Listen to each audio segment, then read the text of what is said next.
It's the Free Beer and Hot Wings Show. I don't really want to care why. Just get on with You it. shut your damn mouth, sir. Oh, I'm not going to shut my mouth. Take the fire hydrant and bash her head in like they did on that flight that crashed in Shanksville just when the terrorists took over.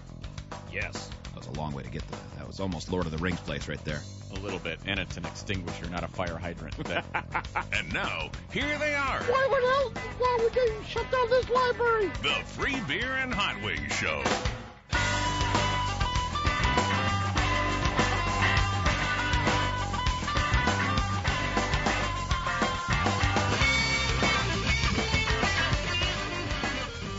It's Wednesday. It is the Free Beer and Hot Wings Show. Free Beer, Hot Wings. Eric Zane, producer Joe here, too. You can join us toll free, 1-800-947-3979. You can email Free Beer and Hot Wings at hotmail.com. The flashback a little bit later on involves Zane. A little bit of home surgery on his daughter. Oh, boy. Yeah. Scarred her. And then Still talks about that one. she's holding that one against you. She just will never forget it. It also leads to calls from listeners about their home surgeries. I'm sure that none of that is gross. No, I'm sure. And I'm sure none of it will make you cringe. Right. It's coming up a little bit later on. Now, I was born premature, as I've mentioned before. How premature again?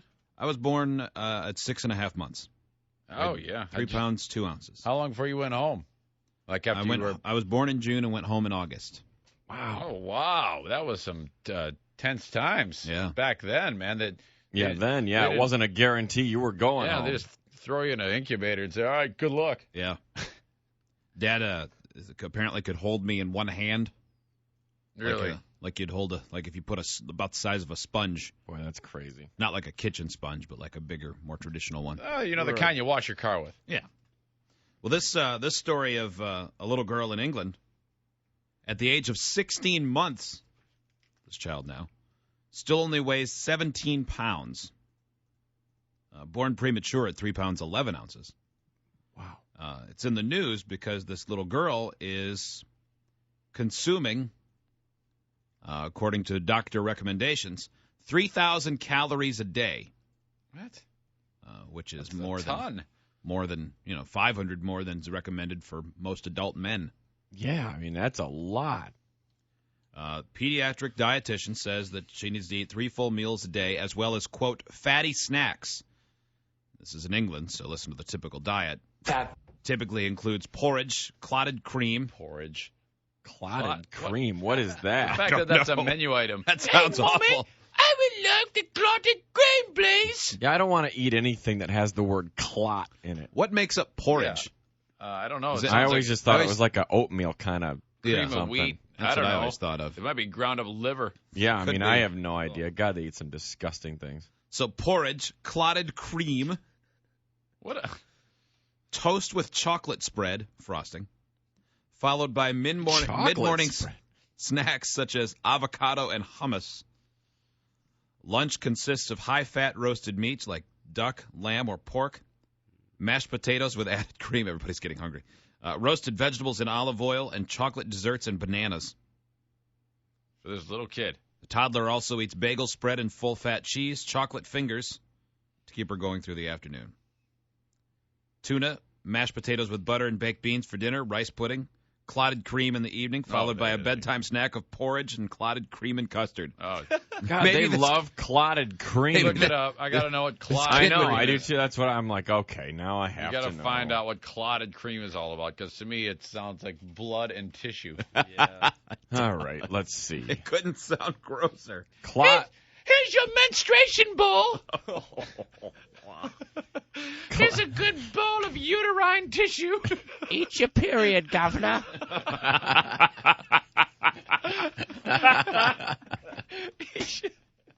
That's so awful.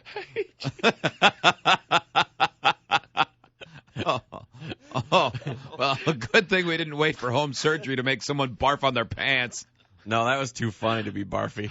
That's true. It didn't seem real. No, because he worked in Govna. Right, thank goodness. I don't tell us what it really is. No, we don't. Okay. No, it's not. It's blood and skin and cooch skin. I do want to know. All right, now we have to know. Here's some lovely membrane. Clotted cream is a thick yellow cream. See, it's part of her yaw. Part of her yaw. Made by heating unpasteurized cow's milk and then leaving it in shallow pans for several hours. What? During this time, the cream content rises to the surface and forms clots. When clotted cream is not commercially available, a reasonable copy may be made by combining 2 parts whole milk with 1 part heavy whipping cream. Well, it doesn't sound very healthy, that's for sure. No, not really. But neither does any of the rest of this child's diet. Of course, they have the obligatory photo of everything the child eats in one day. Look at this. It's like a Michael Phelps story from the Olympics. So what is Can't be real. I was too busy with clotted cream jokes to pay attention to what there's the no way she eats all that. She might what eat is the problem? from all of those things, but she doesn't eat has that. A bite. Because when I was, a decade ago, when I was working out really hard, I was eating 3,500 calories a day, and I can tell you it wasn't that much food. Mm-hmm. And I was eating good food. I wasn't eating garbage. I wasn't eating ice cream and stuff. So, she is eating stuff more similar to that, but still, yeah, there's no way that little baby, that food that they have in front of this child in this photo, probably weighs more than the baby. The 35-year-old mom says it goes against all of your natural instincts to give your child this completely unhealthy food, but it's better than having her fed through a tube.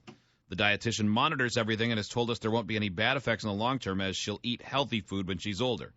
She weighed 3 pounds 11 ounces when she was born on New Year's Eve of 2007, and she suffered heart failure, and doctors fought for 90 minutes to resuscitate her.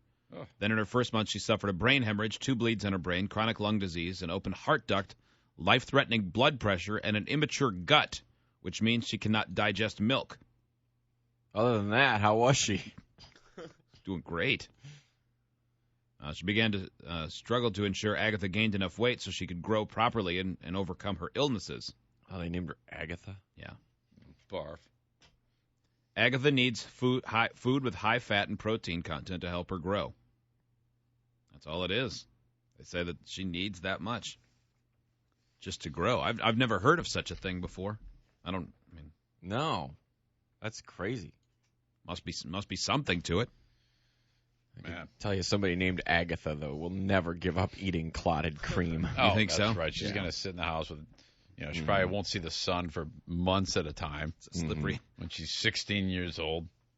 So many zits, can't even see her eyes. She'll eat clotted cream and lick cats. That's what she'll do.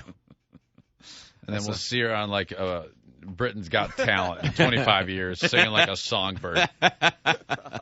She'll be awesome. With food in each hand, including a milkshake of clotted cream. Right. And a little porridge. Thrown all over her face. Mm-hmm. You saying the acne thing on her eyes reminded me, I saw a horrible thing on Friday, and that would be someone who decided to wear a shirt that showed cleavage but had acne across their boobs. Oh, no. Wow, hot. Not just a little. Yeah. Plenty. Like a whole landing strip. Oh, no. See, that's no good. I mean, even if you have one pretty apparent pimple on your boob, you can't show it off. Mm-hmm. Yeah. It's one. I mean, everybody can handle when you got one on the neck or your face somewhere. I mean, it happens. But if it's right on your boob, not to mention a cluster. Mm-hmm. This particular elfish creature probably shouldn't have been wearing cleavage-enhancing clothing anyway. Elfish. Ooh. It's not a good look. Man. Elfish acne boob troll. Though it did distract from the ground-down teeth. Oh, boy. God, I mean, you paint a pretty attractive picture. Yeah. I would have liked to take a photo and show the world. I'm about to get an ARB. Yeah. Is this person the person you were telling me about? Yeah. With the other person that you can't talk about? I can't. Man. Come on. Can you talk about it right now? Nope. Break it down. Because it's so Give early. their name and where they live. No. Give their name and where they live. Awesome. Mm-hmm. What kind of things are they into? I don't know. So we talked about David Hasselhoff the other day and his 0.39 blood alcohol content. Yeah. Yeah. And how he apparently had to be. There's definitely two sides to this story coming out, because the story we heard the other day was that his daughter, who I think was a mid-teen age daughter, 15, 16, called his ex-wife, Pamela Bach, and said, Dad is struggling to breathe, and he's man, got a .39. He's out of control. They're slapping him to keep him awake on the way to the hospital. He was in this crazy contest about who could die first, him or Dom DeLuise. He almost won. He says the stories are absolutely, unbelievably a lie, completely a myth. That's not true. And then he added he probably survived a higher blood alcohol content than .39 when he checked into the Betty Ford Clinic 5 years ago. David Hasselhoff admitted that he did spend 12 hours in the hospital, but said it wasn't for drinking. Oh, really? Not that it's any of our business, but what was it for then? Yeah, no kidding. I mean, it really is none of our business, but if you're going to do the denial. Asked who he thought leaked the story, he said, who do you think? His wife. That has been a very vicious separation. I think they might even be fully divorced at this point, but I think so. The fighting continues. Yeah, they hate one another. He told Entertainment Tonight, yes, I did have a few drinks. I checked into the hospital, but it wasn't for alcohol poisoning, and no, there's no police report about a 3.9 or a .39. He actually said 3.9, but it'd be a .39 blood alcohol content. I did not have a 3.9. Yeah, that would be some sort of record, wouldn't it? That would be amazing. I would think, anyway. Says, I don't know where that came from. There's no police report. Seems to be sticking to that part. There's no police report, so it must be true. Nothing ever happens if there's not a police report. Yeah, I mean, I know people who have gotten so drunk they had to go to the hospital before, and I don't remember there being a police report for it. Yeah. They just got taken there. Yeah. And had, a stomach pumped or whatever, and then they go home. Yeah. They don't call the cops. Right. My wife one time, when we lived in Knoxville, it was her birthday, and they kept shoveling drinks to her at Banana Joe's. Oh, Banana Joe's, yeah. And I had gone to the there was a whole bunch of people from the radio station there, and I had gone to the bartender, and I said, you cannot give her any more drinks. And they were giving her a drink called the Breakfast of Champions, and it was loaded with booze. And I turned my back. Next thing you know, she had slammed another one, and she had gone from pretty drunk to a completely just keeps going way beyond reasonable in minutes. And so I said, all right, time to get out of here. And when we first started leaving, I'm like, okay, this is the drunkest I've ever seen. By the time we were in the car, she couldn't support her own body, and I turned to leave the parking lot, and her head smashed into the window of the vehicle just from the momentum and not being able to keep herself up. And then when we got home, she couldn't get up the stairs on her own. And I said, all right, we're going to the hospital. And they said she probably had a high .3 something at that point. But my point is, no police report. Right. It still happened. But is she huge in Germany? She's pretty important. Is she a national treasure to the German people? One morning in June, some 20 years ago, I was born a rich man's son. Seriously, this is such It's powerful. I had a flag everything waving, that money could buy. dancers high kicking behind I had none. you, with balloons coming down, And lasers. marching. I like how somehow he's the guy who made an anthem for the Germans when they tore down the wall, yet he had been doing Knight Rider in America, and best I know, he had never lived in Germany. Did you find freedom, Dave? Was it okay? Thank God you found freedom. What a goof. Well, I don't care if I care to some degree whether or not he had a .39. If you did have a .39, get yourself better. You're going to kill yourself. Well, you've got children. I care because if he had a 3.9, it'd be spectacular to talk about because that would mean he's an absolute freak of nature. It would be. He'd be superhuman. Out of control. Absolutely. We'll get to the flashback coming up in the next segment. We'll take a break. It is the Free Beer and Hot Wings Show. 97.9 GRD, Grand Rapids Rock Alternative. It's the Free Beer and Hot Wings Show. Free Beer, Hot Wings, and Eric Zane. Well, the Red Wings find themselves looking up in a playoff series for the first time since 2007 when they were eliminated by the same Anaheim Ducks. They lose last night 2-1. The game-tying goal waved off with 90 seconds remaining when Marian Hossa found a loose puck that was wobbling in the crease and punched it into the back of the net. And the referee skating in from the side didn't see the puck. And the way they're told to officiate is if you don't see the puck, whistle the play to stop. He did that. He couldn't see it because he was at a bad angle. The puck was, in fact, free the whole time. Should have been a goal, but it's not, and there's nothing they can do about it. Yeah, that was, what a bummer. So that's tough. They are now down 2-1. Game 4, Thursday night.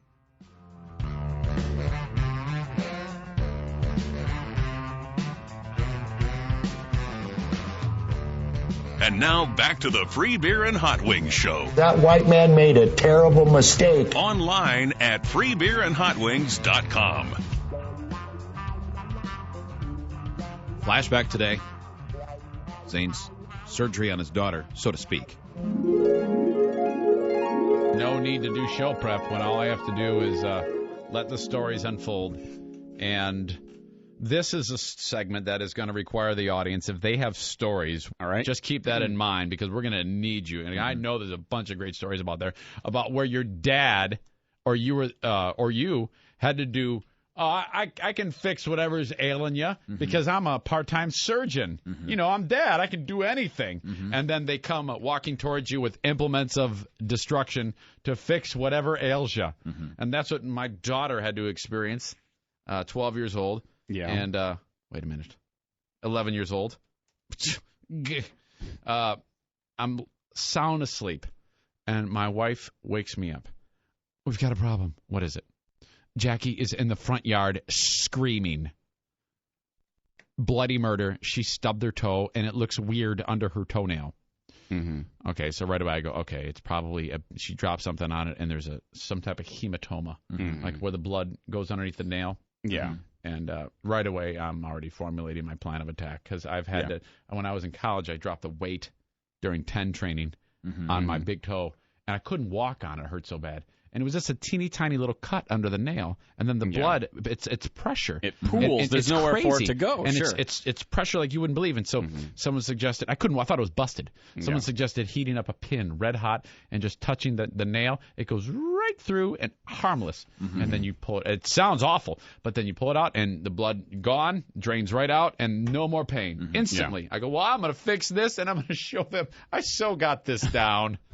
I've done it, once 20 years ago. It's easy. And it was on me. So that's exactly the same as an 11-year-old girl. Right, obviously. Exactly the same. Yeah. The pain threshold is identical to Mr. 10 to 11-year-old girl. It has to be. There's no way it couldn't be, right? Yeah, that would be our assumption. Mr. 10, 11-year-old girl. Same That seems about right. But surprisingly not. And I walk outside now. Mind you, she was half a mile away at like a little playground where the incident happened. She was, of course, running around in those stupid-ass flip-flops where if you're doing any type of athletic activity, it's probably not a great idea. No.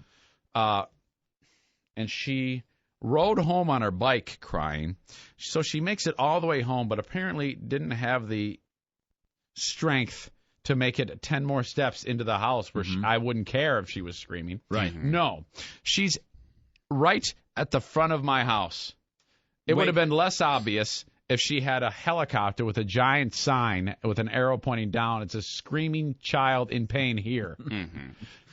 All your neighbors were looking out the window saying, uh-oh. Worse. They were out staring. Because they thought something was... They thought they were ready to call the cops. Like she was caught in a fan belt or something. That she came in the house and saw her family massacred. Yeah. First thing, Jackie, we got to go in the house. No! But she's screaming. Oh. No, I'm not talking.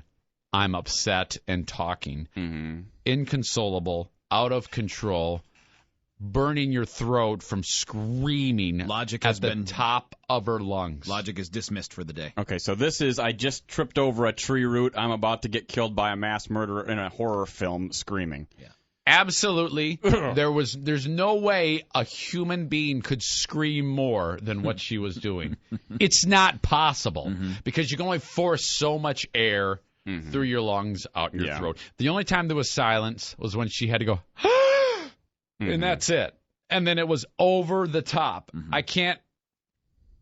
I knew I needed to spend some time describing how loudly she was screaming so you'd understand how bad this was. Jackie, how about I carry you? She won't even do that. You couldn't touch her. If you touched her hair, she'd go, ow. I've been in pain before, but it's even as a child, it's women, and I've seen women injured too. Girls. I've seen girls injured before, and not scream like what you're describing. Not this girl. And okay, so we finally get up. Somehow we get her to go in the house. Now,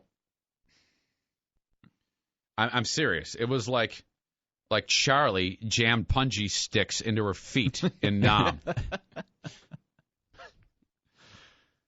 Get her in the house. Howings, do you have any idea where anyone in his family would learn to overreact in such a manner? No. Joe, have you ever heard of such a thing? It's amazing the way his kids have picked up overreacting from TV. The 10 family, the elders of it are so calm and cool, collected. Now, I want you to know that when I thought about this story, what you just did, I mapped that out as part of the break. I said, okay, first give the setup, what go on, then dial it back and let the other members of the show kill you because it's clearly your fault. I've allotted for this. No, that is not a learned behavior, as far as you know. So, we're in the house now. Yes. Now, imagine how she felt, the wave of emotions when I first said, I can fix this. Oh, good. Daddy is going to fix it. Daddy to the rescue. And she's thinking, oh, thank God Daddy's here. And I come down the steps with these things. A towel, a needle, and a blowtorch. Yes, that's right. The kind that and a sparker. Yeah. The kind that when you light, it goes. Yeah. Did she scream? Oh my gosh. She screamed like crazy. I can only imagine the visions that went through her head. He's going to burn my feet off. Was she screaming words or just screaming? Like, Daddy, stay away? Which means that the neighbors now are moving closer to your yard, thinking that now you're in punching her or something like that. But I know what to do. Amazingly, I say, it's okay if you scream, but if this were going to hurt, I would say to you, this is going to hurt. But I'm telling you, I've done it before. I'm an expert at this. Yes. This is not going to hurt. I've done this ones of times. You will be fine. But feel free to scream. No problem. Well, she did. And even more so when that actual sound, that scratch, scratch, yeah. As soon as she heard that, it was everything I've told you times 1 trillion. I can't even put into words what it was like. I couldn't even function. Yeah. It was like out of a strange Fellini movie. And I can't believe this. I'm looking at my daughter's foot with a torch and a sparker and a needle. This is not going to work, I'm telling myself. But I'm going to try. So for like 15 minutes, I'm heating this needle up. Oh, God. And it's going through. 15 minutes? Yeah. I kept trying. There's all these little holes in her nail. In the nail. And it's not working. I'm going, And so, but you can see it's swollen and every time the needle is going through the nail right into the quick of her toe. It's torture. You're torturing. You're giving her the Saeed treatment from Lost. It was. I did. I actually tortured my daughter yesterday. How many times do you think you tried before you said? I think the nail got through nail and into quick bed, nerve and blood supply filled nail bed 4 or 5 times. It was worse than that commercial where the dermatophytes lift up the toenail and go into the meat. You actually stabbed a digger. Daddy, it hurts. That was said. Daddy, it hurts. Maybe I'm doing something wrong here, buddy. All right. Oh, it's the wrong foot. So you'd stop and then heat it back up again? Yeah, several times. I go, well, maybe I'm not getting through, but clearly, oh, God, what am I doing? All right, regroup. I stop. I go, take her to the doctor. It wasn't blood under there. It was chunks of wood. She stubbed it on something and like a sequoia tree, a tree. She's got a piece of bark. What the F? Zane is. I'll make this wood underneath your toenails. It looks like she was tortured by Saeed. I tortured her. Well, there was a very little bit of blood, but the doctor had to inject Novocaine into the foot, and then, this has already been terribly over the top disgusting, but I might as well tell you that he just jammed up the nail with an implement and dug out hunks of wood, and I mean there was literally big pieces of wood chips jammed under there. Oh. Good thing you took her to the doctor. Is everybody squirming in their seat? Oh. On the bright side, when you poke through a nail, you probably didn't actually hit meat. You probably hit wood. Yeah. Did it smell like you were actually like cooking things without soldering onto a piece of wood? You know, something you'd hang over the stairs and say like the Zane. It smelled like campfire. Yeah, wood burning. That's exactly what I was doing with a white hot needle. It smells like mesquite. Yeah. You feel like cooking a chicken. I did nothing but cause her agony for 15 minutes. There have been CIA torture sessions with insurgents that have lasted less amount of time than what I did. Were you able to keep your cool at least, or were you doing, now settle down, it's fine? Yeah, I was. You be quiet. You know you love it. At any point, did your wife take a picture of you standing next to her with a thumbs up and a cigarette dangling from your mouth? Yeah, I cover her head up and attach electrodes to her, made her stand in a bucket while dogs barked at her. Oh, my God. I'm an animal. Oh, dear God. Oh, man. And so that was bad. That was really bad. Did you go to the hospital? She went to I don't know where she went, but a place where this doctor was awesome, and he fixed it. But so she's good now. So you didn't go? No, I didn't. So I beat it. I said, all right, I'm out of here. You got the call later or found out later. Yeah, it wasn't blood. Really? What was it? Wood. Oh. That's why it was, oh, man. But it looked just like a hematoma, so I thought it was wood. No way. No way, no how. Whoops. Yikes. So they got me thinking, while I was busy torturing my daughter, I actually said, this is going to be awesome tomorrow. I'll tell this story, and then we'll get crazy stories of wild-ass dads who did the same stupid thing. What implements did your dad do for your home surgery? Like if you got a piece of glass stuck in you or you did something crazy. Mm-hmm. Home arm setting. Parental home surgery. Let's start with Michael listening on the Hawk in New Hampshire. Hi, Michael. Good morning, gentlemen. How are you doing today? Very good. How are you? I'm hanging in there. Okay. This happened when I was about 10 years old. Mm-hmm. I was at a community pool. It was a great big pool. It had caves in it. Like man-made fun caves? Yes. Gotcha. Seems dangerous, but okay. And the big kids would go in there and they would start splashing and everything, so I decided to hold my breath and go underwater to avoid getting water splashed in my face and everything like that. Mm-hmm. Well, my lung capacity wasn't that big, so I started running out of air, and I saw a light. Mm-hmm. So I came up super fast, and I crushed my head on some rocks. Oh. Yeah. I didn't realize what I've done until I sunk back down to the pool, and I looked up, and it was red. Uh-oh. Oh, boy. And I got out of the pool, and so I had some friends with me, and they were saying, oh, my God, are you okay? Are you okay? I'm like, what? What are you talking about? And I touched my face, and my hand was just covered with blood. Mm-hmm. Oh, you got a big gash. Pretty much. I walked up to the lifeguard. He almost fainted. Mm-hmm. Okay. So I was taken home by my mom, and she took me into the back room, brought out her sewing kit. Oh, what a crazy animal. No. Now, is your mom a nurse? Does she have any training? Or? Well, she's a doctor. She's a doctor. She is a doctor, okay. But you're at home, and she's got... Well, that doesn't count if your mom's a doctor. Yeah. Unless she's like a doctor of physician. theology or something. But if she's a physician, then you just had a doctor treat you at home. Yeah, that's right. But she had a fish hook. What? She used a fish hook. Yes, to sew my tissue back together again. What kind of doctor is she?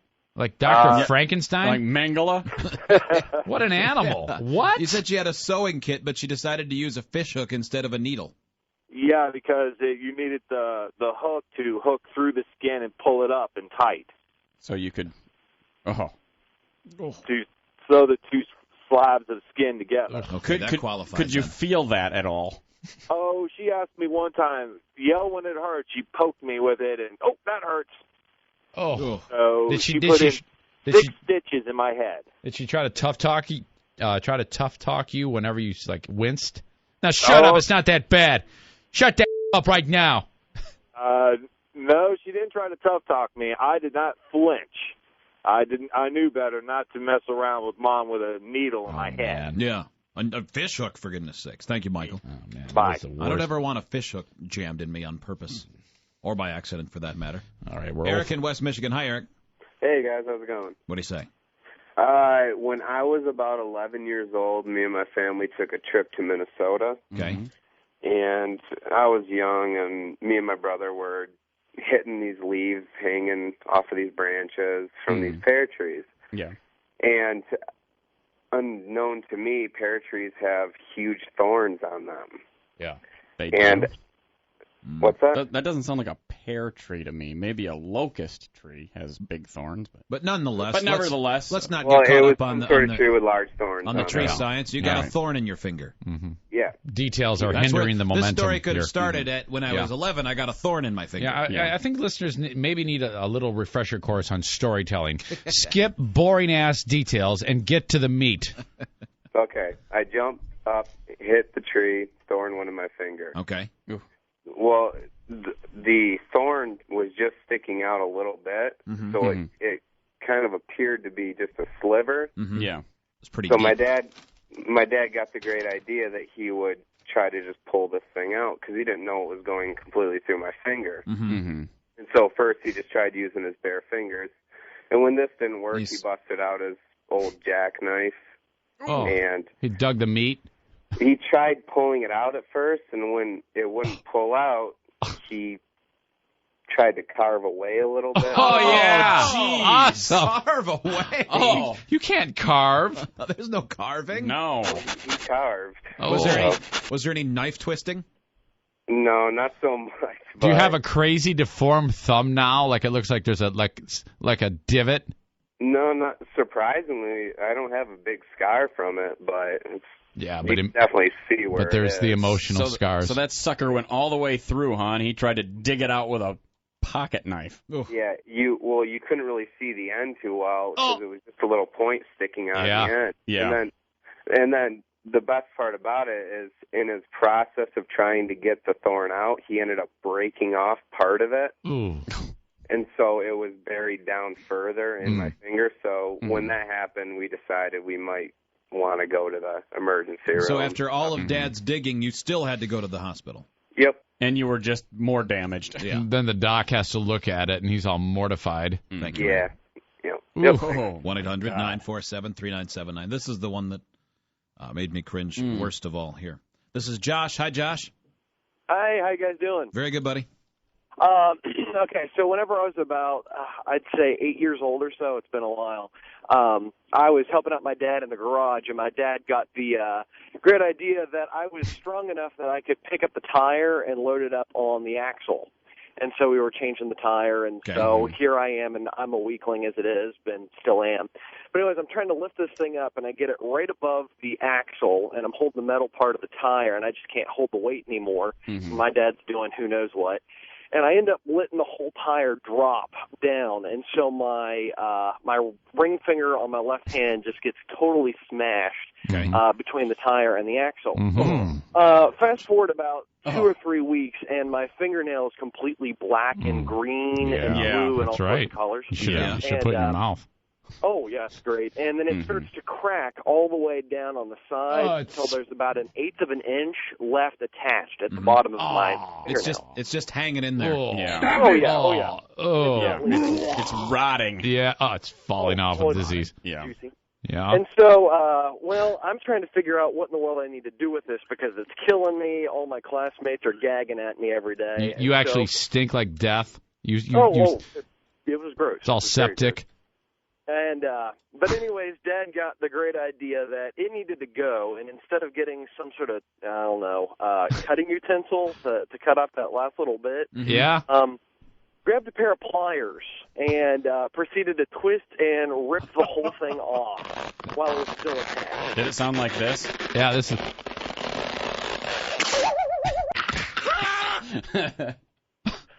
So it was, it hurt pretty bad. Oh my gosh! What pulled your animal. fingernail off with pliers. Oh yeah, oh yeah. Awful. Yeah, your dad wanted you to be tough. Oh yeah. Too bad he didn't do a very good job at that. But still, I don't think it was so much that he wanted him to be tough as he was too cheap to do a copay and take you to the damn doctor. What is wrong with people? Yeah. At least it's in like my $10. short-sightedness, there came a point when I said, "This is out of my realm." Torch and needle will not work. Go see a physician, and she's okay today. Yeah, I will stay home for a bruise, maybe even something a little bit worse. But when I start to see green pus oozing, unbelievable. I'll probably go to the doctor at that point, maybe, and go, can I get an antibiotic and maybe numb it up? And if you're going to take that nail off for me, for sure. Give me Josh, pain thank meds.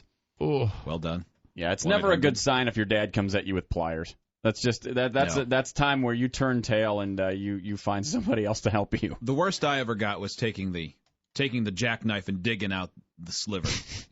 I was never a big fan of that. No, because they'd always like, here, come here, and they'd start pulling out their knife. And every man in my family would, uncle, dad, grandpa, if you got a sliver, you hit it at our house. You're like, no, I'm fine. Yeah, you go ahead and take care of that on your own. I don't want anyone helping me with that. I don't care if you're 9 years old. You find tweezers and you slowly handle it yourself. I would rather have it grow inside my skin than be pulled out by a absolutely. knife digging in there. Yeah. That's. Think anybody finished their breakfast during that? Oh man, no, not like probably not. Coming up, there's some statistics from Northeastern University that did a study about dropout rates. This is actually, I don't know that they did a lot of research on this. They're just gathering numbers. I would have thought dropout rates would be going down. Apparently not. Yeah, you would think that. We'll get to that coming up. We'll take a break. It is the Free Beer and Hot Wings Show. 97.9 GRD, Grand Rapids Rock Alternative, the Free Beer and Hot Wings Show, brought to you by Burger King. Featuring Star Trek movie collector beverage glasses, $1.99 with the purchase of a value meal. Mixed clouds and sun today. Could see some scattered thunderstorms later, 72 the high. By the way, Star Trek last night had a 100% Rotten Tomatoes rating so far. Oh. With 25 reviews. That's a fairly good sign. Still pretty good.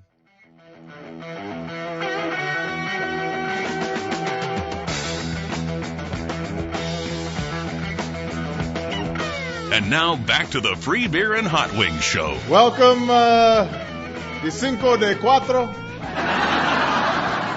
Online at freebeerandhotwings.com. Whoops. So don't forget tomorrow, Dumber Than Zane Trivia presented by Cat Footwear. That's a chance for you to win $2,400. Continue to get emails from people saying, hey, sign me up. Call me. I'll have my phone ready. It's not how it works. Mm-hmm. Apparently on the message board, someone has spread that lie, which I have to admit I think is funny. The listener-run message board that you can get to linked on our website. Someone has spread the lie that if you call the guys or send them an email, they will put you on hold and let you play the game of Dumber Than Zane Trivia. We don't do that? I thought we did. Why would we do that? So at least every day, normally multiple times a day, we'll get an email from someone saying, hey, I am smart. I would like to win the money. I like money. Please call me. I will show you that there are people who can beat Zane. As though we somehow were thinking, man, Zane, you'll never lose again. Yeah, really no one in the world can beat you. You're such a brain. The one that I saw today actually had a feeling of desperation to it. Please call me right now to let me know what time I should play. Please call me immediately. Really? Well, if you listen all the time, you would know what time we play, and then you would call then and be lucky. It really does, because you got to get through, and then be the right caller. That's a it's a huge amount of luck involved. Mm-hmm. But a lot of times people that get through will have actually said, I've been trying to get through for a year or years or months. Right. Whatever. So Northeastern University did this. This is pretty wild. I guess maybe I'm a bit tainted because at my school I remember like 1 or 2 people dropping out of however many in our class, 80 or whatever, which is a pretty small class. But they have found that since 2007, 16% of all high school students have dropped out of school. I can't imagine. Now, I know that there are people listening that dropped out and they're going on and they've been fine. But that paints you into a tough corner right off the bat. What was the percentage that you said? 16%. 16, sorry. Man. Amongst black students, 21%. Amongst Latino students, 28%. How about the crackers? Amongst just men, 19%. White students is 12.2%. But just 1 in 5 men, roughly, dropping out of school. Boy, man. Yeah, that's tough. Let me just see, like 2 out of 5 in the city of Detroit dropping out of high school. 2 out of 5 there, yeah, man. That is... Hell, I thought it was... Might have been 4 out of 5. I thought it was like, yeah, I mean, it was... What? Scary. Yeah. We'll take a break. It is the Free Beer and Hot Wings Show. 97.9 GRD. Road rage traffic. Brought to you by Garmin. Plainwell M89 is blocked both ways between 8th and Acorn. Still a water main break problem at Maple Street, Detour North to Industrial Parkway until late today. North side of GR, westbound 96 down to 1 lane between Plainfield and Alpine to May 21st. Expect backups. Apparently people running up the left lane to merge at the last minute. Eric Zink causing trouble. That's traffic.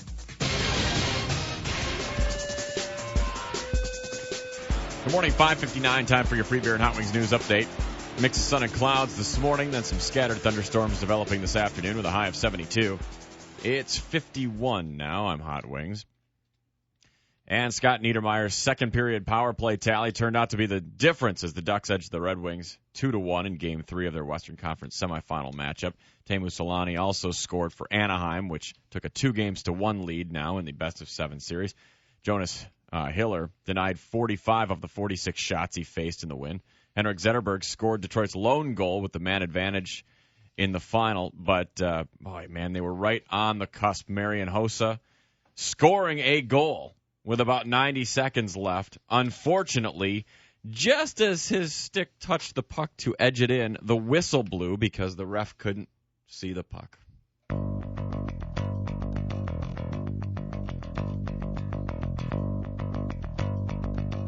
It's the Free Beer and Hot Wings Show. And that is it for us today. What the are you doing? Okay, I don't know.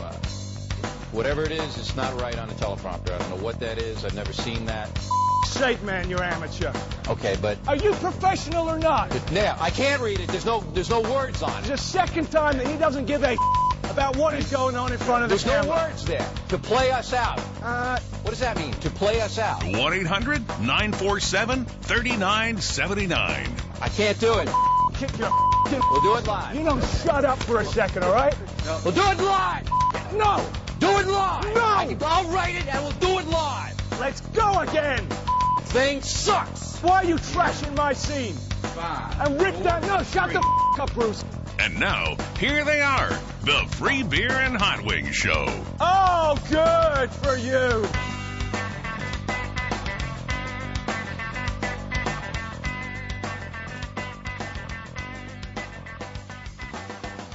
It's Wednesday. It is the Free Beer and Hot Wings Show. Free Beer, Hot Wings, and Eric Zane. Thanks for joining us. Lots of stuff to get to, including the I Can't Wait to Talk About Blank segment. That's your segment, your chance to get in on things. Whatever might be on your mind, 1-800-947-3979. You can email the show, Free Beer and Hot Wings, at hotmail.com. We'll get to Paired with an Idiot coming up a little bit later on this hour. I won last week. Whoever lost is responsible for the list. I already got him done. You're good to go. I just did it. Oh, man, well, that's great. 'Cause, yeah, Zane and I were talking, we go, I don't know which one of us is supposed to do it. And so Zane just took it upon himself to do it. So I think I still don't know if it was actually you or not. I think it is. I think that's right. But I wasn't positive. Yeah, I couldn't remember. That's coming up in about 25 minutes. If you are a winner on that, you get qualified to win a refurbished laptop from thirdorb.com. I give away one of those every month. Also, a little bit later on, we'll get to what Hot Wings thinks about the AIG bonuses and the story of a man who didn't wait for the elevator to. Well, he did wait for the elevator, and everything seemed normal. The elevator wasn't there. Uh-oh. Bad things happen. That's lots of stuff to get to. 1-800-947-3979. We had seen that story yesterday, and I don't know that we ever got to it on the air, but Nicolas Cage, the Nicolas Cage movie, not Nicolas Cage himself, but a stuntman was driving, was it a Ferrari, a Lamborghini? I think it was a Ferrari. One of those crazy awesome cars. So was driving it for a movie scene in Times Square, hit some wet pavement, and spun onto the sidewalk and hit a few people. Yeah, I know at least 2 people were knocked down. One guy got hit with a freaking light pole. Now, I was fell under down. the impression those were extras. Those were not extras. They had not cleared the streets. They were using just random people, apparently. They were? Or if they were extras, there's an argument being made that they shouldn't have been there. Wow. Because of the danger. But there's already people gathering lawyers and lawsuits going to happen as a result of that. One of them is Salma Shuley. Mm-hmm. She says, I was traumatized by the crash. She was injured. Making the rounds already. Well, she's traumatized. To be struck by a vehicle in this situation when you're a pedestrian is traumatic. It is life-changing. And right now, all I can say is that she's traumatized, she's injured, and we're going to see what happens next. Of course, her lawyer weighing in. Didn't take her long. Didn't it happen on? Right now, I feel so much pain. I can't walk without anybody's help. Can't talk either. Can't talk with a No. crazy accent overwhelming the words you're saying. Boy, how does that happen where somebody who is not part of the film is there? Well, Shepard Smith. Joe, no more instant messages, please. Shepard Smith weighed in on this and was wondering the same thing. Why were there pedestrians on a street with a Ferrari zipping through Midtown traffic? Shepard, that's the underlying question here. Is the sidewalk was left open. The stunt was going on. The stunt was being shot, but the sidewalk was left open for pedestrians without any warning signs, or without any type of barriers to keep pedestrians from entering the sidewalk. So your client is just walking toward the subway stairs out there in front of the Sbarro, and all of a sudden there's a car up in her face. You have exactly that, a situation where the one question is why was this sidewalk left open to pedestrians? It doesn't make any sense. I've never heard of that in filmmaking. It just, whatever, roll the dice. Yeah, I guess it saves you money on getting extras and organizing, because people are just walking down the street doing what they do without knowing they're being filmed. I guess makes it easier. I see that in a lot of cases where maybe there's bystanders during a foot chase or something like that, but not a car chase scene in Midtown Manhattan. No, because if you or I drove like that near those people and had this accident and injured people, we'd be going, I would assume, to jail for reckless endangerment or something. What a blunder. Because I'm looking at it, and it looks like they've got where the car came to rest. It would appear that they had some sort of gating up, that they weren't supposed to be there, but it's not like it would really keep anyone from walking there, which it clearly didn't because she was there. Yeah, they weren't trying. Yeah, at least the lawyer says they weren't trying to keep anyone out. Like a mild suggestion, don't walk here. Pretty bad. Boy, yeah, here's the scene. If you look at it right now, I mean, it is. It looks to be plenty of activity. I don't know how much, if the roads were, shut off or. Yeah, are all the cars part of the scene? Or. Oh my gosh. Jesus Christ. Oh, jeez. Wow. Ferrari F430. It's going to be a very realistic scene in the movie, assuming the script called for crashing in and nearly killing a woman in front of a Sbarro. Yeah, I mean, then, hell, that is perfect. Yeah, that was. Give that cinematographer an award, and the driver, too. The other cars all have to be part of the. Well, I guess not necessarily. I don't know, boy, they would have to be, because you couldn't. Those types of chase scenes, I mean, unless these are the dumbest movie makers on the planet, those chase scenes are so orchestrated on who's got to be where when in terms of, the choreography of car placement to make those chase scenes work, that I can't imagine that they were weaving in and out of real traffic. It would just be way too dangerous, especially with a frickin' Ferrari F430. I mean, you'd have also never thought they'd leave the sidewalk open on wet roads while they're doing that weaving. So they may not have earned benefit of the doubt. Yeah, that is true. I still think you're probably right. I say blame falls on Nick Cage. Probably him and his stupid bird hair. 1-800-947-3979. It is the I Can't Wait to Talk About Blank segment. It could be whatever that's on your mind. Jimbo joins us. Hi, Jimbo. Hey, how you doing? Very good. Jimbo, you're an interrogator in the Army? Yeah, I'm in the Army Reserve. I'm an interrogator. But in my civilian job, I work as a resistance training instructor. I teach our soldiers how to resist interrogation. Okay. And the unique thing here is that the things I'm allowed to do to our own soldiers to teach them to resist interrogation, I can't do to our enemies. And that's never really sat right with me because if it's good enough for our own boys, why can't we do it to our enemies? Because we're not on their level. So we're better than them. So our soldiers, at least by some definitions, would be tortured as a way of teaching resistance training. Can you give an example of something you would be allowed to do if I were in the Army that you could do to me, but you wouldn't be able to do to someone from Al-Qaeda if you were trying to get information from them? Well, I can't go into severe detail here because I'll be, I've got a clearance and I'd be violating the law. But I can tell you that certain stress techniques or positions, or maybe some loud Yoko Ono, things that we would do to our own soldiers to cause them to break down. Now, mind you, hold on a second. Are you being serious? Because you threw that in there, and I'm trying to. No, I'm serious. You let somebody listen to some Yoko Ono for about a day. Yeah, I still think you're trying to be funny. They'll tell you everything. I'm serious. I'm not trying to be funny. This is. But anyway, my point is I don't believe you. that. No, I lost my point. No, anyway, what I'm trying to say is that we're allowed to do certain things to train people, and these people that we're training, they know in the back of their mind that this is a contrived environment, that it's actually a school environment, and they're in training, and they still break down and cry and give us information they shouldn't be giving us. I believe that. So if we can do that to them, and they know in the back of their mind it's training, why can't we do the same thing to somebody who doesn't know in the back of their mind that it's training, or that that we're using the same techniques? About a year ago, the CIA went on was on C-SPAN and on all the local networks and the major networks, and they were asking to utilize certain techniques, and those same techniques are the same ones that we would use on our own troops, and they're really not that severe, but you put enough of them together in the same at the same time, and they can have a dramatic effect, and you can elicit information from people. Sure. So it just doesn't make any sense to me why we can't use those same techniques on Al-Qaeda. It's boring. It's a good question. Yeah, I don't. I know this whole topic's been beat to death, but I just wanted to bring that up because I feel like I'm kind of a spokesperson on All right, Jimbo. Thank you, man. Subject. Stay on topic, please. Now, I'm guessing that we can get. There. I'm sure there are soldiers listening who went through the various. I would think so. Forms of resistance training, probably, to speak on the accuracy of that and everything else. Based on his call, if we never hear about that again, it'll be too soon.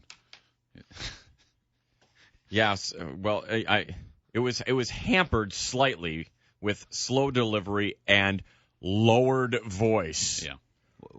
So may not have been his fault. But that's the harmonizer. Torture and the training that we endure. It's like, Sure, he's glad he called. 1-800-947-3979. You can email freebeerandhotwings@hotmail.com. It is the I Can't Wait to Talk About Blank segment.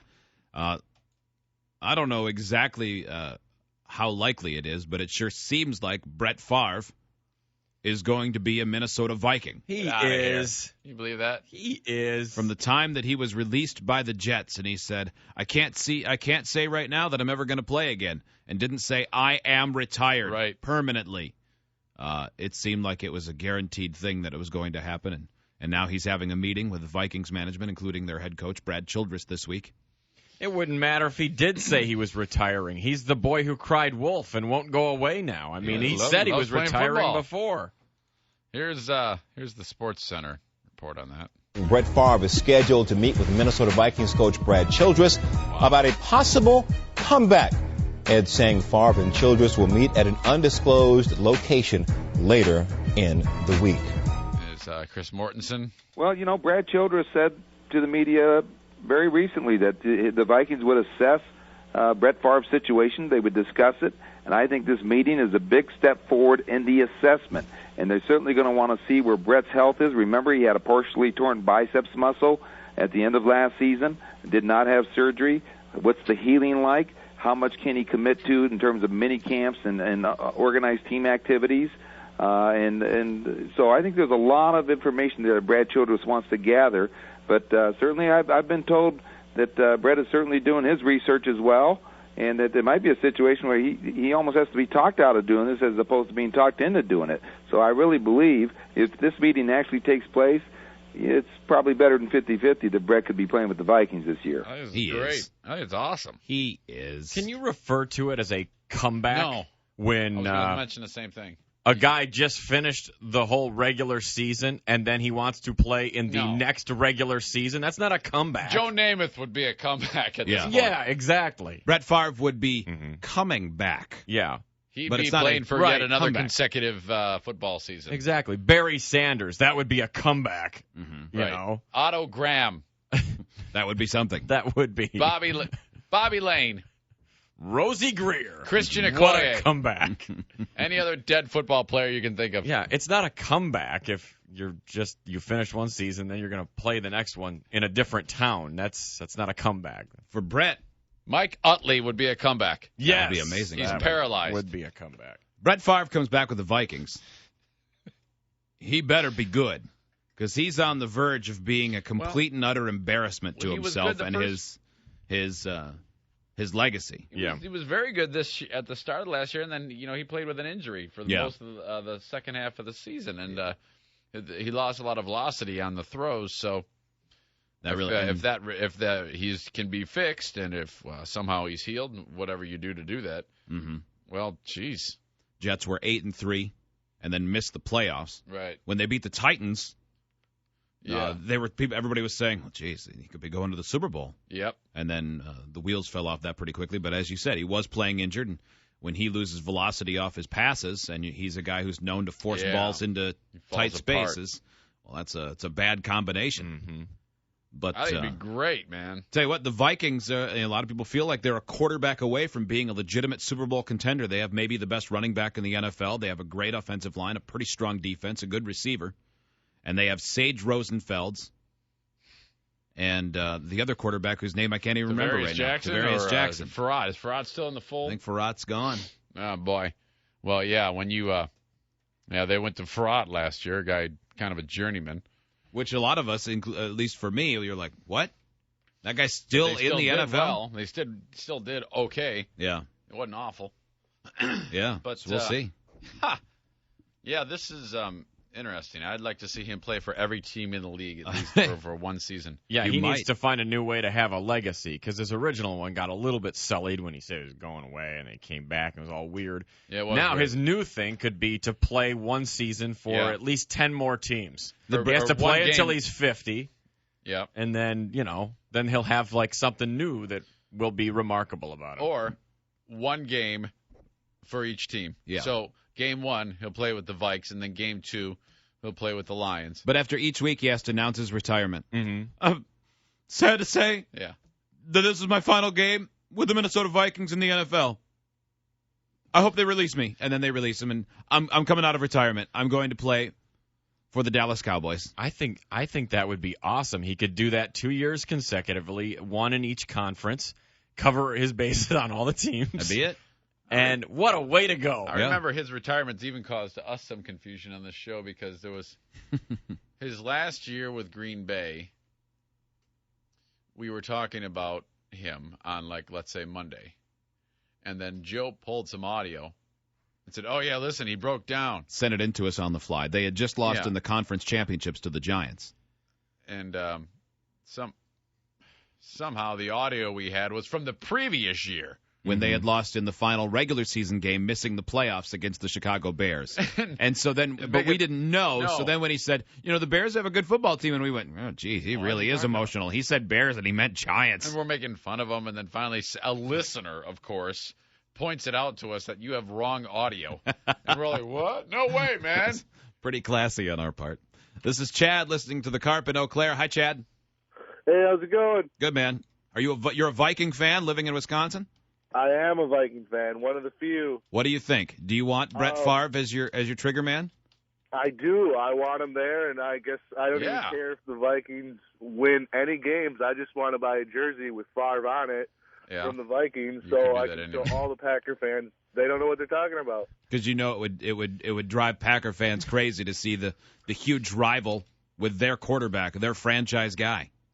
Right, and then for years I've heard it'd be great if he'd go there. I always said that, and everybody tells me I'm crazy, and it would never happen. He's always going to be a Packer, no one else. And then last year he went to the Jets, and now he's talking about going to the Vikes. It'd be great. I think it's going to happen. Thank you, Chad. Thank you. And apparently that is people that know Brett Favre are saying that's one of the chief motivations is just putting it to the Packers. He's still bent that they didn't allow him to come back, that they got tired of his gamesmanship every year with the I'm retiring. No, I'm not. I'm coming back. No, I'm retiring. No, I'm coming back. Where he's sort of holding the franchise hostage. Mm-hmm. And so he's still apparently really bent that happened. Here is that what's titled as the Crying Brett Favre Incident. And this is when we played it?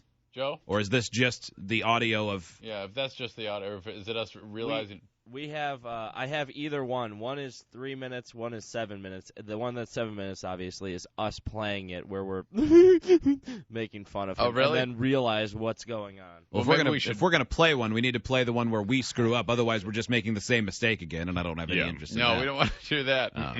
So we'll do the 7, because this is embarrassing for us. What we'll do is we'll go off the air and pick out the highlights and bring it back. Mm-hmm. It's embarrassing for Joe. The rest of us had no way of knowing. No. That's not true. We just go with what the producer feeds us. Yeah. I don't. On the fly, you got to trust a guy. Mm-hmm. Even if he believes Britney Spears screamed like a lunatic when she didn't really. By the way, there is another video going around, and I haven't watched it because I don't care to see it, so it may, in fact, be fake. But apparently Britney was performing in California, and there might have been something dangling from something that women might use once a month? It's not as bad as you would think, but it's out there, and I don't think it's fake. Of course you don't. Oh. Boy, there has been a lot reported on this tour, on various things. Nobody wants to see the string. No. Nice string. She appears to be struggling. I mean, that could happen to anybody, I suppose. Maybe had a rough moment. Should have tucked it in. Mm-hmm. You need to be very careful if you're wearing a skimpy outfit. Yeah, maybe wear slightly longer shorts on those couple of days. Yeah. Mike in Nashville joins us. Hi, Mike. Hey, guys. Hey. See, that the whole Brett Favre thing, kind of like a swine flu. Gets all this media attention. Maybe after a while we ignore it. Maybe it'll go away. You think he won't come back, or you just don't care to hear about it until he's wearing the uniform? I don't hear about it anymore.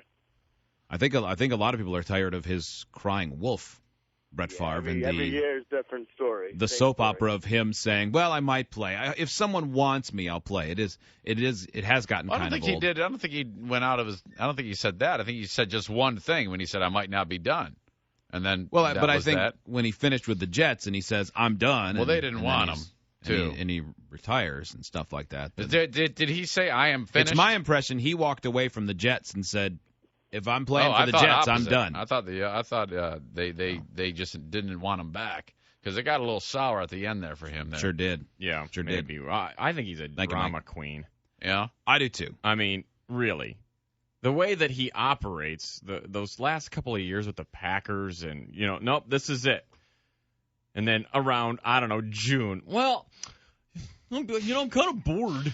I'm thinking about playing. Well, I don't know. I mean, maybe. Apparently, one of the big things that will decide whether or not he comes back, in addition to his arm strength, and because obviously if he can't physically get it done, he's not going to come back. But one of the other big things is that he's going to expect, according to some sources, not my sources, Chris Mortensen or John Clayton's sources, is that I don't have sources. No, is we don't. That Joe's our source. Yeah, and he sends us anything. He can't even spell football. But. The idea is that Brett Favre is going to have an expectation of being able to skip a lot of the off-season workouts. That's a lot of people feel that's the reason why he does the drama queen stuff through the summer is because it gets him out of going to mini camp and everything else and living out of a hotel for 2 weeks and all that stuff. Yeah, well. See, I don't know how he can be surprised when teams like the Packers eventually did go, you know what? No, we're moving on. It's like being jerked around by a hot girl. You know what I mean? Like you date her for long enough and everything's good, but every time you think it's moving forward and you want to go forward, they go, well, I don't know. No, maybe not. I don't know. I'll call you. And then they don't. Right. It's just like being jerked around. You know, at some point you go, I don't care how good you are, or in the case of a woman, I don't care how hot you are, or whatever. I'm just tired of the drama. See you later. I'm moving on. Right. You can't do it anymore. And I think that's exactly what happened with the Packers. They had the quarterback in wait, and Aaron Rodgers. Turns out that he's probably going to be a pretty good quarterback. Yeah. Got to move on. Can't have the whole franchise looking at one guy hoping on pins and needles that he does the right thing. I do like the people in Minnesota though that want Favre not to win, but just so that they can get jerseys to piss off Packer fans. Yeah, I think that's hilarious. that's part of the great I don't care if we there. win. I just want to make Packers fans mad. We'll get to Paired with an Idiot coming up in the next segment. We'll also cherry pick some of the highlights of the time we thought Brett Favre's crying statements were after the NFC Championship lost, and when in fact they were from the year before. That's good journalism. Good thing we're not journalists. Otherwise, I would be horribly offended by us. So we'll get to that coming up. We'll take a break. It is the Free Beer and Hot Wings Show. Traffic. Brought to you by Advil PM. West of Allendale, Lake Michigan Drive and 92nd Avenue, a car and a deer crashed there. That's traffic. Mixed clouds and sun today, scattered thunderstorms later, 72 the high. It's 52 now, downtown GR. Don't forget, we're looking for your emails why you should be our guest for the WWE Saturday night. We've got ringside seats. You'll be going with me, Hot Wings Joe, and Golden Throat Leno Kelly from our sister station. Going to be a great time. Send us that email at freebeerandhotwings@hotmail.com.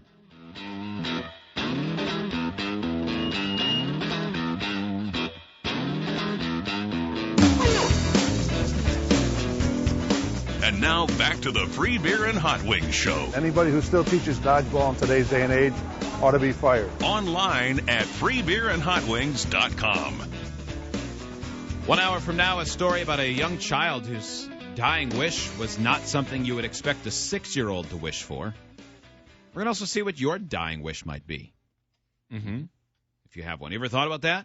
If you found out you were dying in a month? No, I've never really thought about it, I guess. I don't like thinking about death. So, yeah, I've never really thought, geez, if something came up, what would I want to do or accomplish if I had, like, say, a month? Instead of looking at it as thinking about death, look at it as getting a free ticket to do one thing you've always really, really wanted. That's realistic. Can't fly by flapping your arms or something. This one, I got one. Yeah. I don't want to do. We'll talk about that coming up a little bit later on. I'll bet no one will have one as lame as the 6-year-old. No offense, 6-year-old. Okay. Yeah, something tells me this 6-year-old has nothing to do with the choice. Something tells me it's Hill Rod Dad. It may have been pushed on the child. We'll get to that coming up in about an hour. Before that, what Hot Wings thinks about the AIG bonuses. More to it than you've heard. Mm-hmm. Also, a guy who pushed the button for the elevator, waited for the doors to open up, then went in, then things went crazy. That's coming up a little bit later on. What's the status on the Brett Favre stuff? Okay, here it is. This is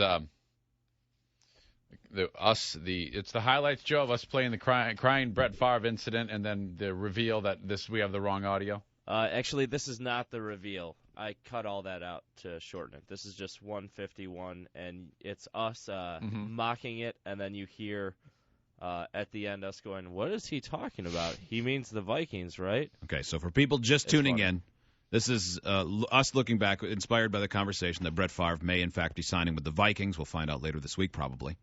This is looking back at after he played his final game against the New York Giants in the NFC Championship with the Packers. The next morning, we were talking about how it must be tough and whether or not he was going to mail it in. And Joe found this video on YouTube and sent it and said, look, this is a post-game interview. And none of us put two and two together that the networks didn't match, and there were a lot of other problems, including the teams, the situation. None of them matched. Here it is. Well, if it is my last game, I want to remember it. It's tough. I miss these guys and wow. Missed the game, but just want to let them know that I wasn't planning on doing this either. Way to put me on the spot. Well, we appreciate it. What are the emotions that are going through your mind right now? I think you can see. You know, what a dumb good question. Yeah, stupid great ass question. Oh, what are you thinking about right now? Disney World lollipops. What's that salty excretion coming from your eyes? Fast cars. I can't wait to get laid. What a stupid. What are your emotions right now? I don't know. Anger. I'm so happy. What are your final thoughts if this is it? How stupid you are. Yeah, like he's going to give a retirement speech. My final walking into the sunset speech right now. In conclusion. What a great way to go out. Chicago's a great football team. I know that they probably had their thoughts. And so are the Giants. Yeah, the Giants are pretty good, too. Oh, no. He doesn't know any better than Joe. Yeah, he doesn't know where he's at. No wonder they lost. He didn't just say Oh, he's high. That's why. Team, that's what happened. I know that they probably had their thoughts and minds were focused on the playoffs, but what a great way to go out against a great football team. And we've had some success here in the past, but I wasn't too optimistic. But here we are with a win. What am I hearing? I think this is so cold and he's so emotional that he's just spouting and it's gibberish. I didn't get my hopes up implies that he didn't think they could win the game, and I don't think that's the case at all. Yeah, are we sure this isn't the last game of the season or something? Yeah. We were starting to starting to dance around. I'm embarrassed by how slow I was. Freebird was saying, he's just cold. He's cold and stupid.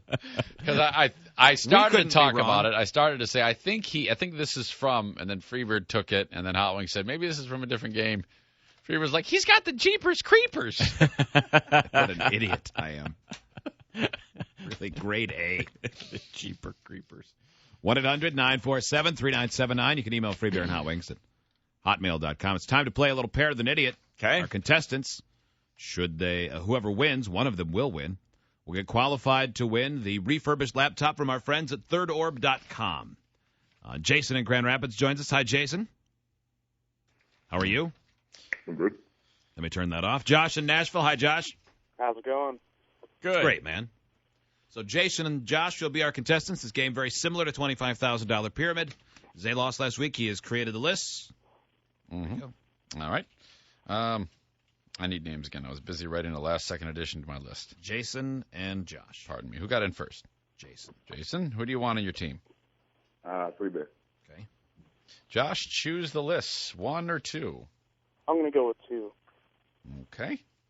Freebeer and Jason get list number 1. Now, Jason, you're the only one that can pass in this game. If Freebeer starts struggling, do that because you only have 60 seconds. I'll give you a topic for a list. He'll try to best describe the things on that list without saying the actual words in hopes that you get them all correct. You good? Yep. Any questions? Nope. Am I forgetting anything? You're doing good. Nope. All right. Freebeer, you are going to describe to Jason possible reasons why 50-1 long shot Mind That Bird won the Kentucky Derby. Okay. Everybody ready? On your mark, get set, begin.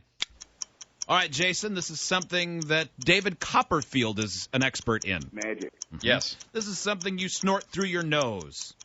Cocaine. Mm-hmm. Barry Bonds used these to hit lots of... Yeah. This is the little guy that rides the horse. Jockey. Yeah. Mm-hmm. If you go to Vegas and put money in slot machines, you're hoping you'll have good... luck. Mm-hmm. If you want to get better at something, baseball players in the spring go to something called spring practice. No, it's not called practice. It's spring training. Mm-hmm. Yeah. If you are really good at something, you're very specialized, you would be referred to as having a very good blank. Talent. Pass. This is a feeling you get when you need to eat food. You have hungry. Yeah. Yeah. This is what you do if you're not following the rules and no one knows. Cheating. Yes. You would use this to hit the horse. Time. The one you passed on was skill. I had nothing for you. Sorry. That's pretty tough. All right. You got 8. Well done. I'm happy with 8. Jason, well done. All right. Josh, you are now up with Hot Wings. Hot Wings, here's your list. Don't look at it yet. I will not. Okay, Josh. You have to beat 8. I can do it. Okay, Jeff. Okay. The topic is things Elizabeth Edwards may have said she kicked John Edwards' ass with after the affair was revealed. Mm-hmm. Mm. You know, she's making the rounds big time. Yeah, she's on Oprah, is that right? She went. She said, you know, it's still up in the air. I mean, this has been a while now, and she still hates his guts. And meanwhile, she's dying of cancer, right? I don't know if she's battling dying. cancer. I know that. I mean, not dying, but I think she does have a terminal. It was referred to as terminal in a matter of time. Yeah, so okay, it wasn't the kind of cancer where they say, well, there's a good chance you can beat it. It was. Did the affair happen while she was sick? I believe so. Mm-hmm. Pretty greasy. All right, things Elizabeth Edwards may have said she kicked John Edwards' ass with after the affair. Okay. On your mark, get set, begin. This is something you would cook eggs in. It goes on the stove. It's made of iron. Skillet. Not a skillet. Another name for that. Frying pan. Yeah. Yeah, there you go. Okay. These, this has dirt in it, and you put... It's flower pot. Yeah. Wow. Thank you. You would serve these to somebody when you don't want to be married anymore. Divorce paper. Yeah. Yes. This is a radio that you might carry on your shoulder out in the 80s. Yeah. Yeah. This is a type of chair you sit on. It swivels. Rocking chair, stool. Yeah. There you go. This is a type of computer that you can carry around. Laptop. Yeah. Yes. Flowers go in this with water. Dirt, soil. No. This is a container you put flowers into. Flower pot. Nope. After you cut them. Pass. This goes on a wheel of a car. Lug nut. Time. Man, God, that was the one, too. I could actually feel Zane, like, not rooting against me, but pulling for you because you were so close. Yeah, that's what it was. It was like if you had a chance, you had to get that one. You struggled with vase. Somehow you got flower pot with my awful description of flower pot. That was amazing. You could not get vase. Yeah, and then you said flower pot again. How did you manage that? I have no idea. Well. I'm usually a lot better when I'm not on the radio. It is much harder when you got the actual pressure, but it's a lot more fun on the radio. Though, I bet it is. I'm sure. For the rest of us, it's just boring. Is that what you're saying? Huh? Josh, thank you. Yeah, maybe. All right, thanks. Jason, hold on. You're qualified to win the refurbished laptop from thirdorb.com. Hot Wings, you got list making. Damn. Yeah. Or list taking off the emails, should they be sent in. I actually wrote those, though. Yeah, you came up with these this morning. Pretty fair. And they were good lists. Yeah, I think these were great lists. What Hot Wings thinks on the way. Elevator Man on the way. I don't think his family would appreciate him being referred to as Elevator Man. And at some point this morning, we have got to get into this discussion about this latest face transplant. There is lots of details. And pictures. We'll have those on freebeerandhotwings.com. 2 hours, we'll get to that. We'll take a break. It is the Free Beer and Hot Wings Show. 97.9 GRD, Grand Rapids Rock Alternative, the Free Beer and Hot Wings Show, brought to you by Menards. Mixed clouds and sun, scattered thunderstorms later, 72 the high. It's 52 now, downtown GR. The Griffins back in action tonight in a literal must-win game against the Manitoba Moose. Mm-hmm. Down 3-0 in that series. Wow. I was reading Coach Fraser when he was the coach with Orlando. Consecutive series came back from down 3-0 he did, huh? to win both series. So there's a little bit of experience in the locker room.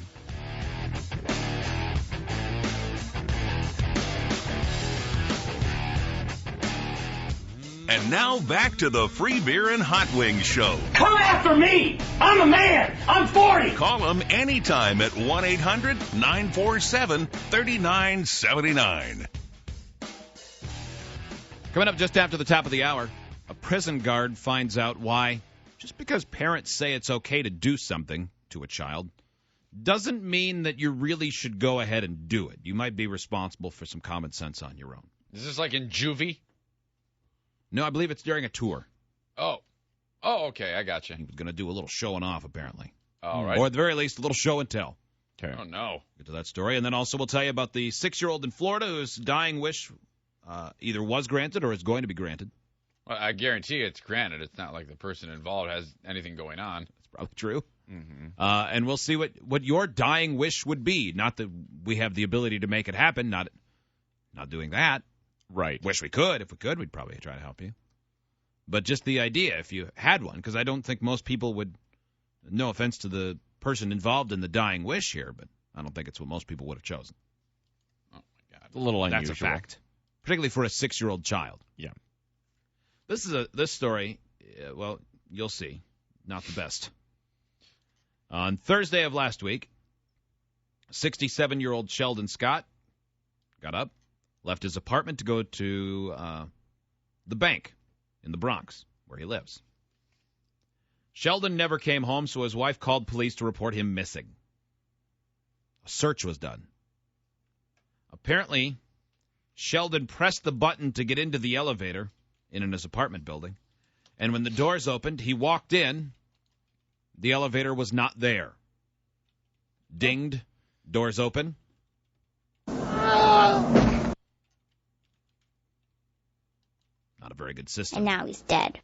Oh, particularly for a man who's blind who would count on. Oh, no. Once you hear the. Oh, come on. Once you hear the bell.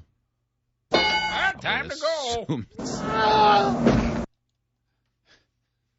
Come on. How far down? 3 stories. That's far enough. That's enough, yeah. Yeah, that 10 feet's enough. Yeah, that doesn't feel man. good. I get that sensation like I've fallen off the Empire State Building when I miss a step. Isn't that the worst? God. Where you either fall or you miss one going upward and you like jam your foot. Yeah. It's all stupid. Or what about if you're carrying something and your vision is obscured and you're going down the stairs and you think there has to be one more stair down, so then you take what appears to be a completely different step, and then you land and you feel like you're compromised. It's always a screwed up feeling when you do that. It's like you feel like you just learn how to walk. It's you amazing. Bust your ass. For this story, which is terrible for this guy and his wife now, who's a widow.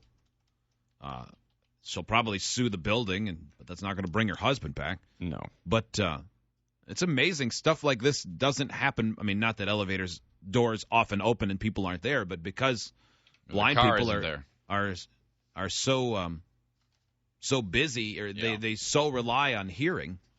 You know, a lot of stuff like that can be deceiving. I cannot believe that. What did they? Any explanations to what went wrong? Because I've never heard of this happening where the door opens and there's no car and just the shaft. Must have been just some safety mechanism failed of some sort. The building's 300 years old. Yeah, because I would have guessed that most of the time it wouldn't even open if if some latch hasn't been triggered by the actual car being there. Yeah. So, it's just some horrible failure. But, so there are plenty of people to be sued in this story. Oh, the crazy thing was, you know how on every newspaper article they have a listing of, you can post a comment. Yeah. There were people who posted comments saying, well, it's his fault. He didn't make sure the elevator was there. Yeah.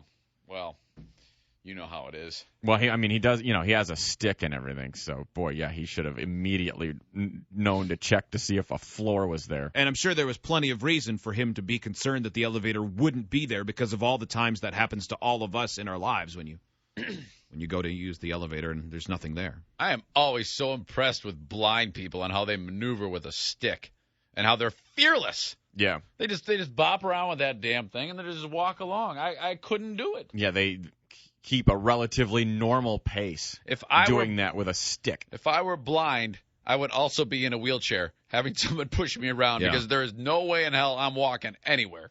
Or I'd be the guy that took hours. It would look like I was walking around the ledge on the 30th floor of a building, a ledge that was 6 feet wide. I would be flat to the wall, scrunching along, feeling everything with my fingers, hoping that there wasn't something in my way. Well, it's like I'm half useless in my own home. Yeah. If it's the middle of the night and all the power goes out or something, and you're going, I don't know where I am. Pitch black. Where am I? You get half lost in you think you're in one part and you're a little farther than you thought or something. And you run to a door jam. You're trying to open the wrong drawer. You're in the bathroom instead of the kitchen.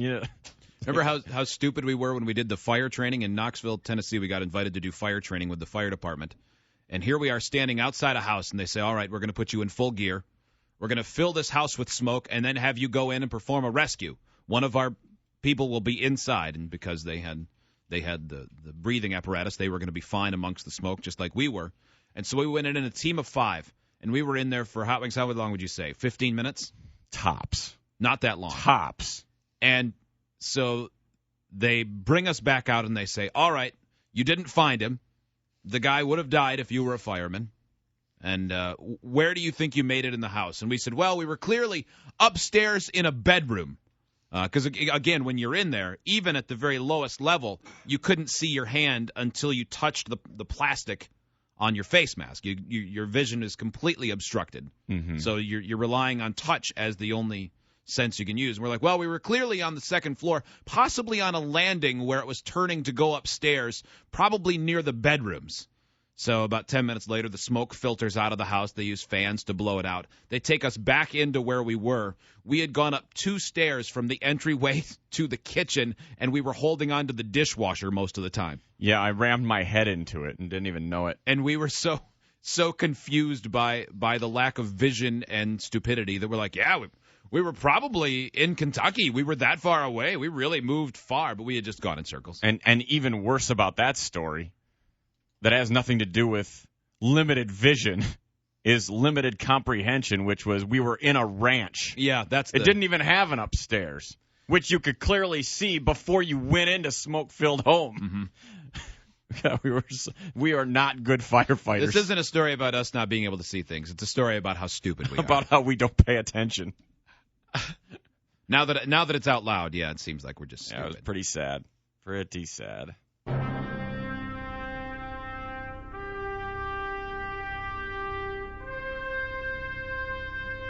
Here's what Hot Wings thinks. Hot Wings. What Hot Wings thinks. Free beer, Zane and listeners. I was pretty sure I was done being mad at AIG and their seemingly constant poor decisions, but news came out yesterday that proved that to be incorrect. Okay.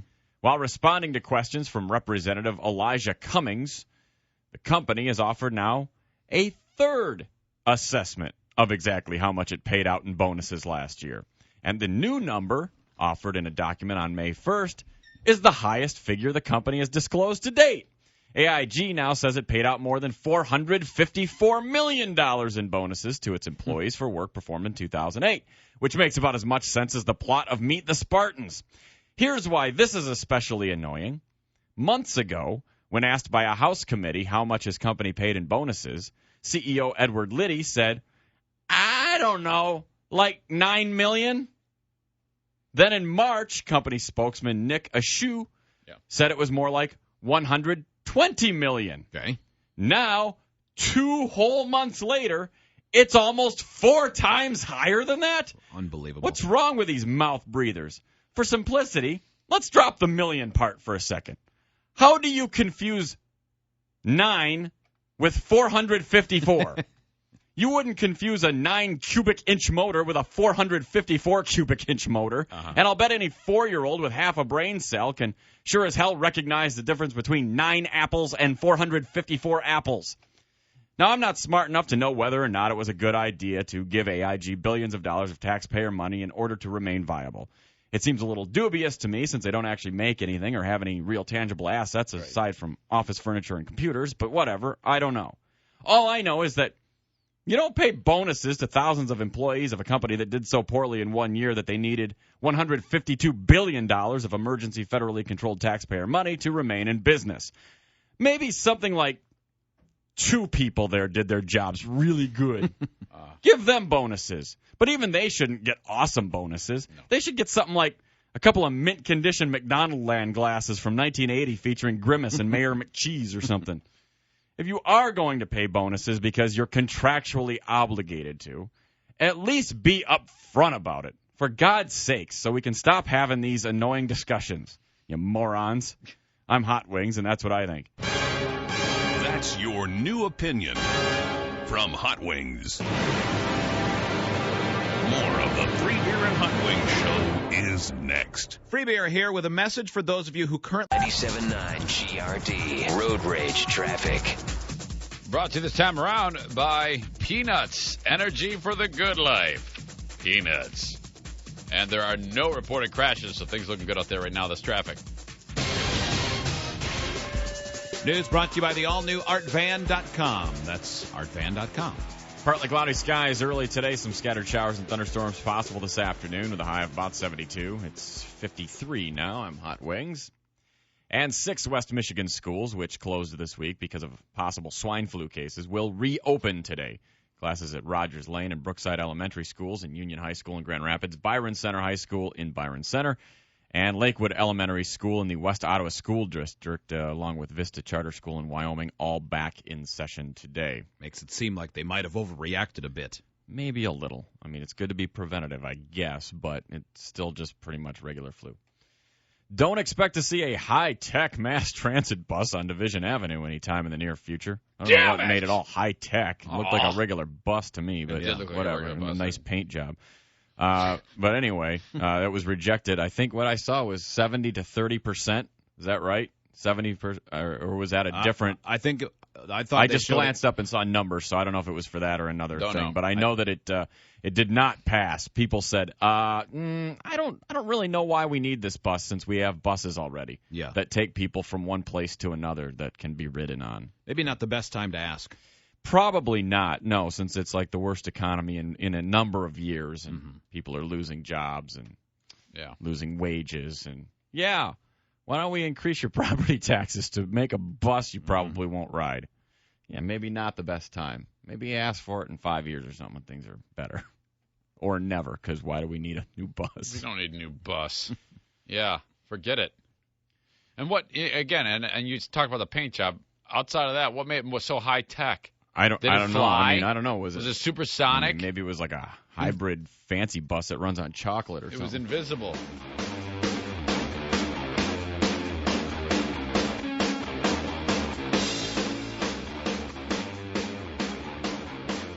And now back to the Free Beer and Hot Wings Show. It's hard to talk when you're teabagging. Online at freebeerandhotwings.com. Later on this hour, we'll get to the story about a 6-year-old whose dying wish will be taken care of. Not the dying wish you would expect a 6-year-old to have. In any case, we'll tell you what that is. Also, we'll get to the face transplant lady, another one. This is crazy. Wait till you see the images of this woman. Did you see the before? I did. Did you hear the story? Yeah. Terrible story. Oh, boy. It's amazing that she's alive. And it's amazing what they've done. But it is not a finished science yet, I don't think. Okay. I think her doctors did a bad job and convinced her that they did a good job. I don't know. No, I don't even know if she's convinced. I have purposely not looked at her yet. So I can't wait to see it. Yeah. I'm excited. Whoa. Crazy. Pretty hot, huh? Yeah. You should tighten your pants. You're going to have one in the waistband, probably. We're going to ruin this story. It's ruined. Have you guys followed? Already ruined by our lack of empathy, jubilation for this woman's so-called new face. It looks crazy. It really does. Wait till you see it. It's terrible. There's a link that Joe has put up on the front page of freebeerandhotwings.com that you can see. That is, it's something done by a website called Liquid Generation, and it's the 100 greatest movie lines of all time in 200 seconds, and it includes the video of the scene as you see it. There's not much sense in playing it on the air because it happens so quickly as it goes from scene to scene that even watching it, it's difficult to think of what every movie is from. But I found I recognized most of them. But it's cool to see, just to watch it and say, okay, I know that one, I know that one, I know that one in your own mind. Yeah. So we'll put that up at freebeerandhotwings.com so you can see that. Obviously, there will be people who think some are left out or that wasn't the best line from the movie. That's for you to debate.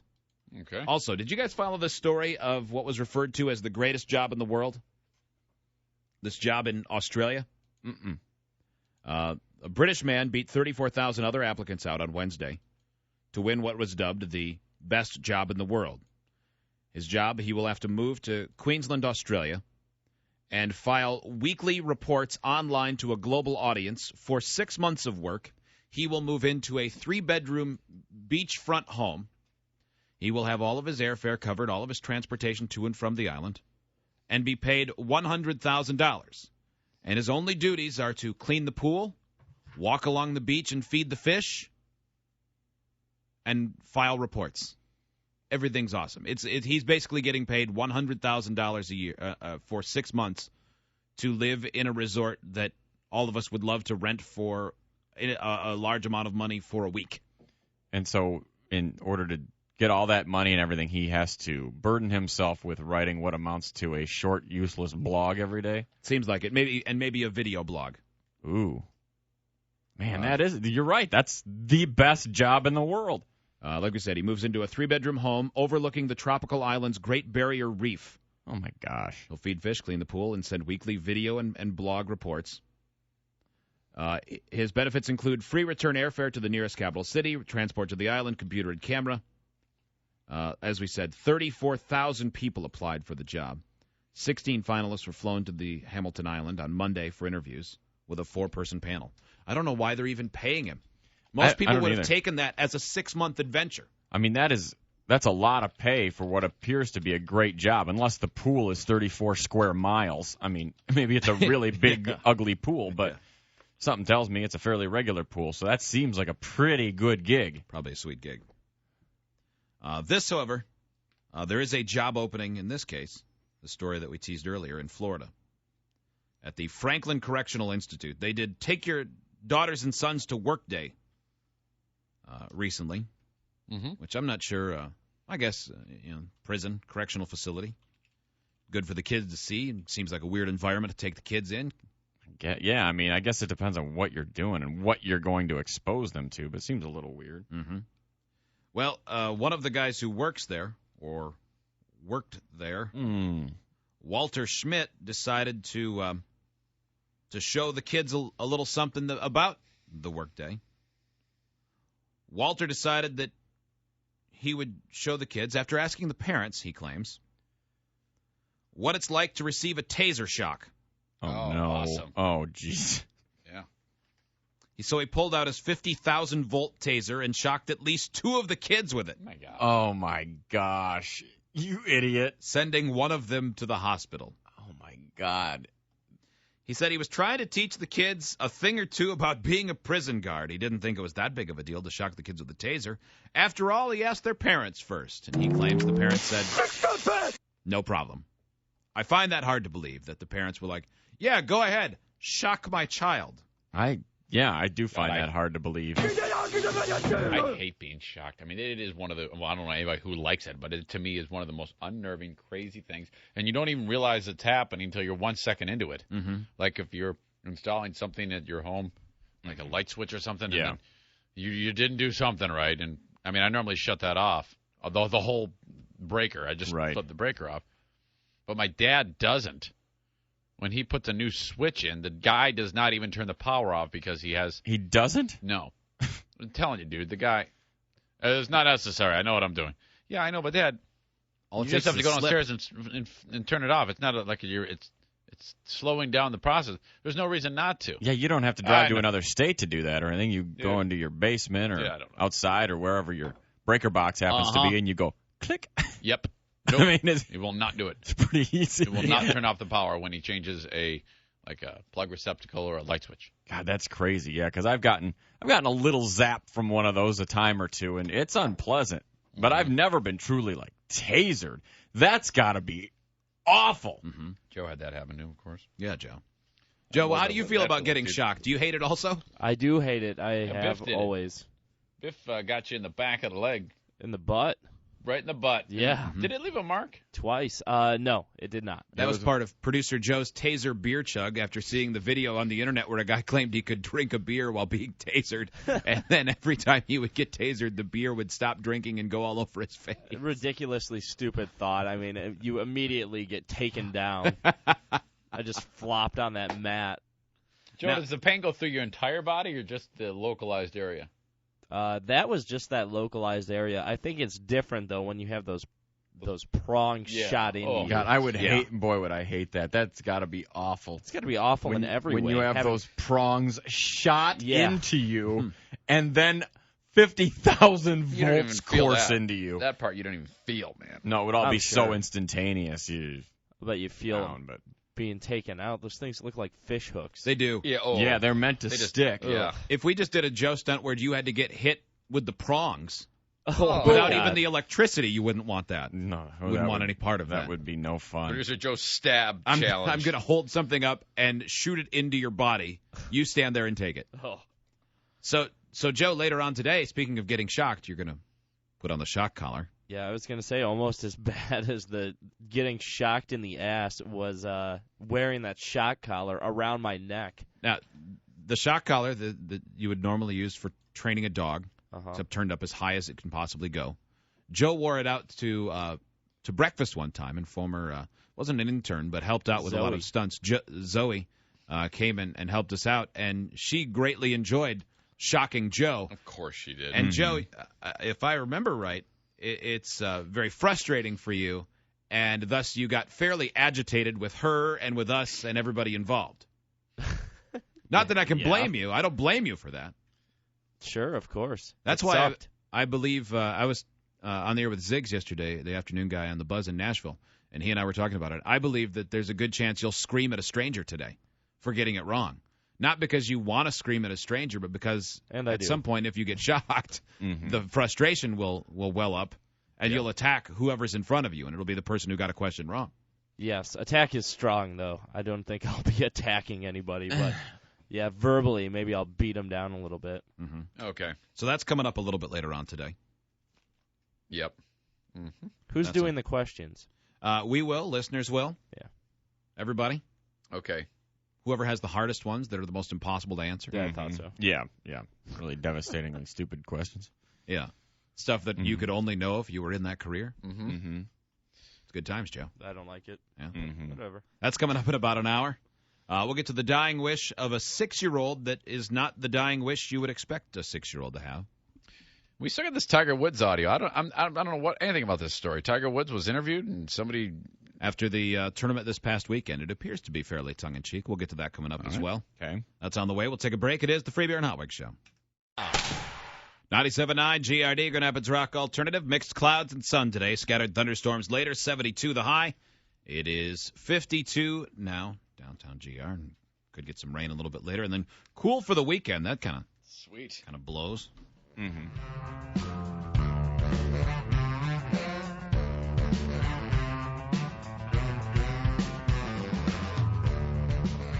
And now back to the Free Beer and Hot Wings Show.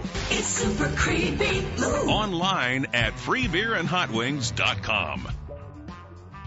1-800-947-3979. You can email freebeerandhotwings at hotmail.com. Joe's going to be going out for the Count on a Stranger challenge a little bit later on. He'll have the electric dog collar on, the remote control. Intern Marissa, you're the one that's going to be in charge of that? Yep. Are you looking forward to shocking Joe? A little bit, kind of. Yeah, you are. We know about you now. No, I don't want to get the sense that don't scare us off here. I don't want to get the sense that you're going to get all tender-hearted and soft on this. I don't think that's going to happen. Absolutely not. No way. You're going to enjoy it for what it is, a chance to shock Joe. Yes. I absolutely believe that. Okay, that is We're going to see some crazy-ass side of her. She's going to, rip off her shirt. Do you think you'll do that?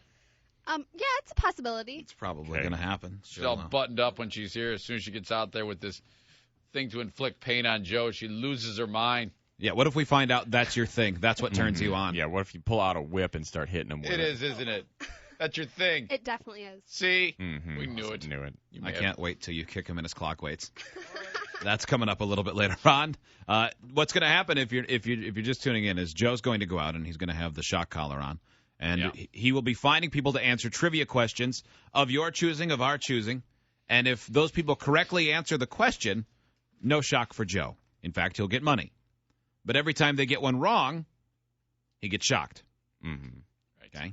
Yep. How much are we giving him for every correct answer? 1 cent. Yep. Joe, we never really negotiated that price.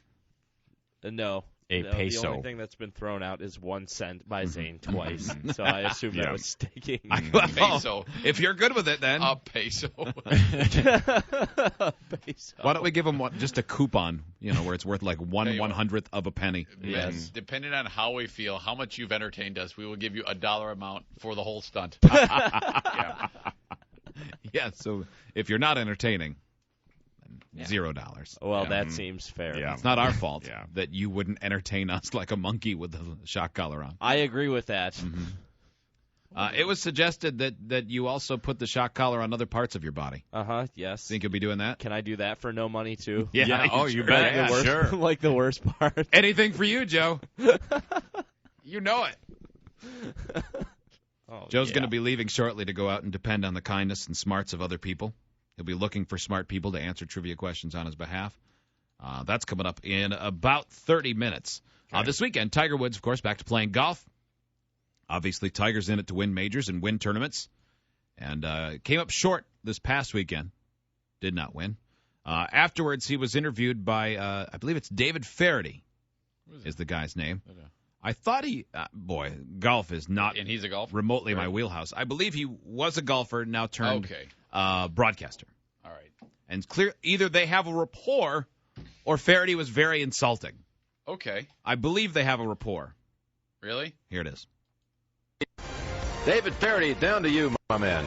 Thank you, Jimmy. Down here at Tiger Woods. Tiger, kind of a strange week off to such a good start, but then it seemed like the long and the short of it, the driver and the putter, everything in between worked. Yeah, pretty much. That's about it. It was just one of those weird weeks. You know, I didn't really feel comfortable with my swing, especially today. I hit it good yesterday on the back line. Unfortunately, didn't do very good today. Well, you know, I mean, how does a week like this make you feel? We know, I mean, Bubba, you know, really had a good chance to win, but he's going to feel like he had a pretty good week this week. And Lucas, depending on if he doesn't win, he'll feel like he had a pretty good week. I mean, do you feel like a loser?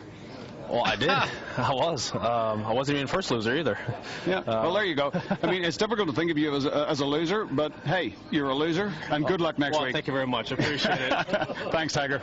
No, I think I know where this guy's from. Isn't this the guy? He's on Roma every now and then, really, and he always is very funny. It's always a big deal. I think that's the guy. Could be the same guy. If not same accent. And that's his thing. Yeah. And so, yeah, it's very funny. You're right. It is very funny.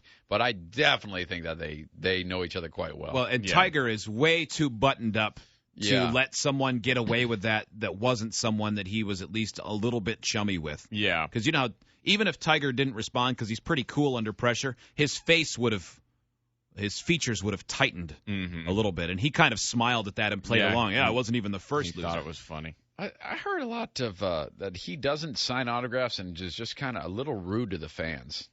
Woods, I've heard that. Now I don't know that to be for truth, but I've heard from some people that like newspaper reports, stuff like that he's just not the best guy when it comes to dealing with fans. And I kind of get that, I guess. Well, no, I don't. I guess it depends on that. So for me, it depends on when he's not signing. Mm-hmm. If he's not signing, I guess it's not at all after the event or something like that. Then that would seem a little weird. But it's a policy. He actually will say that I don't sign autographs. Never ever. Right. That's his thing, and I don't know what brought that on, but I mean, it seems a little weird though. I don't know. I to me, if I'm him and I know that I can literally make somebody's year by taking 10 seconds, I think that's good. Especially if it's just a few people around or whatever, make an exception to your rule. But if you're just going to have, anytime you have a zero tolerance policy, it makes you look bad. Yeah, that's what I think. And he does, because he does give back. I think he's building those after school youth foundations. I don't know what there's a name for them that he's doing, like Tiger Woods foundations or whatever, where he's building charitable these massive complexes and staffing them with his own money and money he's raised. To kind of give back to the community and everything, so it's not like he's an insensitive that's jerk. That's great. That's really good. But yeah, if you're putting the face on that, you're kind of a jerk to the public who comes out and sees you. Mm-hmm. Right. That's pretty rough. Have you seen the new commercials for his new drink? By the way, no. It's one of the Gatorades, and it's an animated commercial, and it's about young Tiger Woods, and little Tiger is animated, like I said, and he's talking to a bear. It kind of seems like they might have drawn the bear to look like his dad, who has passed away, and sort of be the influence in the commercial. That's the one. But it's the bear black and wears a baseball hat? Well, the bear's bear-colored, but does wear a baseball hat. Bear-colored. I mean, he looks like a bear. That's a new color by Crayola. Bear. What color's your new car? Bear color. And but he has glasses and is wearing a ball cap, which makes he is him wearing a ball cap. Just reminiscent enough to look like. Here, let's grab some of the audio of this. All right. Oh, I haven't it's sort seen of, it's a little bit Jungle Book-esque. Oh, very Jungle Bookish. Yeah. It's a bad shot. It's a turtle, goes in the robin's nest. Now look here, little tiger. It's not that easy. Well, the bear clearly has soul. Focus through the ficus. You know, picture perfection through the pines. Because when you give your undivided, the whole world... Now, is this your take on it or what everybody's saying? Hey, I just wondered if they were kind of patterning it after. That's right, son. Concentrate on being great. You gotta see the whole... He even says, that's right, son. Concentrate on being great. The animals are singing. Uh-huh. Mm-hmm. All right, I get And now it he's great because he drank from the rainbow fountain to make this drink, and I don't have a problem with it if it's his dad. Yeah, maybe. It seemed a little, I don't know. Seemed a little weird. Yeah, no, I don't think it's weird at all. Even if it is his dad, I don't think it's weird. Even if that is what they're doing. Not like disrespectful weird. I'm surprised that Tiger would have signed off on it. Well, if it was his dad, he'd have browbeaten him a little bit more to make him less accommodating to the fans. So maybe not. Let me ask you this: do you believe that there's a drink that can make you more focused? Nope. There is not a drink that can make you more focused. However, it will help with electrolyte replacement. That is probably true. Definitely, yeah. But they probably scientifically can back that up. But no, it won't make you more focused. I hope they come out with a whole line of drinks that feature intangible things that you could, New Pepsi Love. It'll make you in love if you drink it. Yeah. Pepsi Hate. No, I don't want that. No. It's a spite-filled drink. It's only black. Drink a glass of spite. I like it. I like it a lot. Man. So there's a story about a 6-year-old girl in Florida who called up Make-A-Wish and asked them. She, unfortunately, was diagnosed with a brain tumor. Terrible for any family to go through. A 6-year-old child, for any age, really, but especially when it happens to a child. Man. 6-year-old Brianna Curry of Jupiter, Florida, was diagnosed with a brain tumor, and representatives from Make-A-Wish Foundation approached her family and asked if there was anything they could do for Brianna. That is a great charity, Make-A-Wish Foundation. Most 6-year-old girls would ask for, things that 6-year-olds typically love. Go to Disneyland. Yeah, meet Miley Cyrus. Yeah. Something like that, maybe. Mm-hmm. Brianna wants to meet a celebrity. Okay, that's pretty In fact, common. Did meet a celebrity yesterday. Celebrity she wants to meet? This guy. Get the hell out of here. What? 6-year-old girl? We've said it how many times on the show? I mean, it's practically a cliche. We've said it so many times, but 6-year-olds love Ted Nugent. So the phone rings at Ted's house. Hello, Spirit of the Wild headquarters. Yeah, Ted, this is Make-A-Wish Foundation. Well, what do you want from the Whack Master today? Well, Ted, we've got a unique situation here at Make-A-Wish. What is it? Well, we have a person who is dying, and their last wish is to meet you. Shimmy, shimmy, cook bop, bam, bam, bop, bop, bop, wham, bam, boogie, boogie, the Whack Master will be there. Who is it? Surprised he didn't offer to hunt the child. Well, I'm kind of busy. Shameen and I are going out looking for the Spirit of the Wild with Rocco and the grandkids. But what do you got for me? Well, Ted, it's a 6-year a what? A 6-year-old child. Is that possible? Of course it is, because I am the Whack Master, and no doubt the influence has spread the Spirit of the Wild to the 6-year-old youth of America. I will be there, whoa, with Bill O'Reilly and Sean Hannity right behind me. Apparently she was a big fan of Ted's reality show, Spirit of the Wild. She does have the Spirit of the Wild. She does. And she's even a fan of his music. A 6-year-old is a fan of Ted Nugent's music. I think I'm going to throw up. That was Ted's response when he heard he had to do this. So yesterday, the entire family bend over and assume the position, you little monkeys. Flew down to Ted's ranch, his Spirit Wild Ranch in Texas, where they'll spend the next 4 days hanging out with Ted Nugent and his family on the set of the show. Of course he's going to do it. He's got a big heart and nothing else to do. He is. I mean, he's fun to make fun of, especially for his song "Love Grenade" and all. But But he's also he's a pretty nice guy. Not everybody. Not everybody loves him, but it's not like I just can't believe that a 6-year-old said, "Yeah, these last days I gotta meet terrible Ted."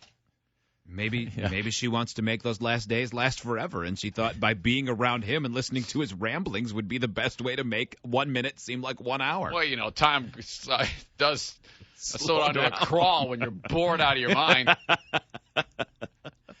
I'm a 6-year-old girl, and I love so much wang dang poontang. Yeah, can you imagine if Ted busts out that one? Hey, well, as your dying wish, the Whackmaster will play Wang Dang Sweet Poontang. On the bright side, after we listened to the lyrics of Love Grenade, when we've talked about that before, the 6-year-old girl may, in fact, help him write another song for his album, because clearly she's on the same level of what she's working on. This one is for all the dying children.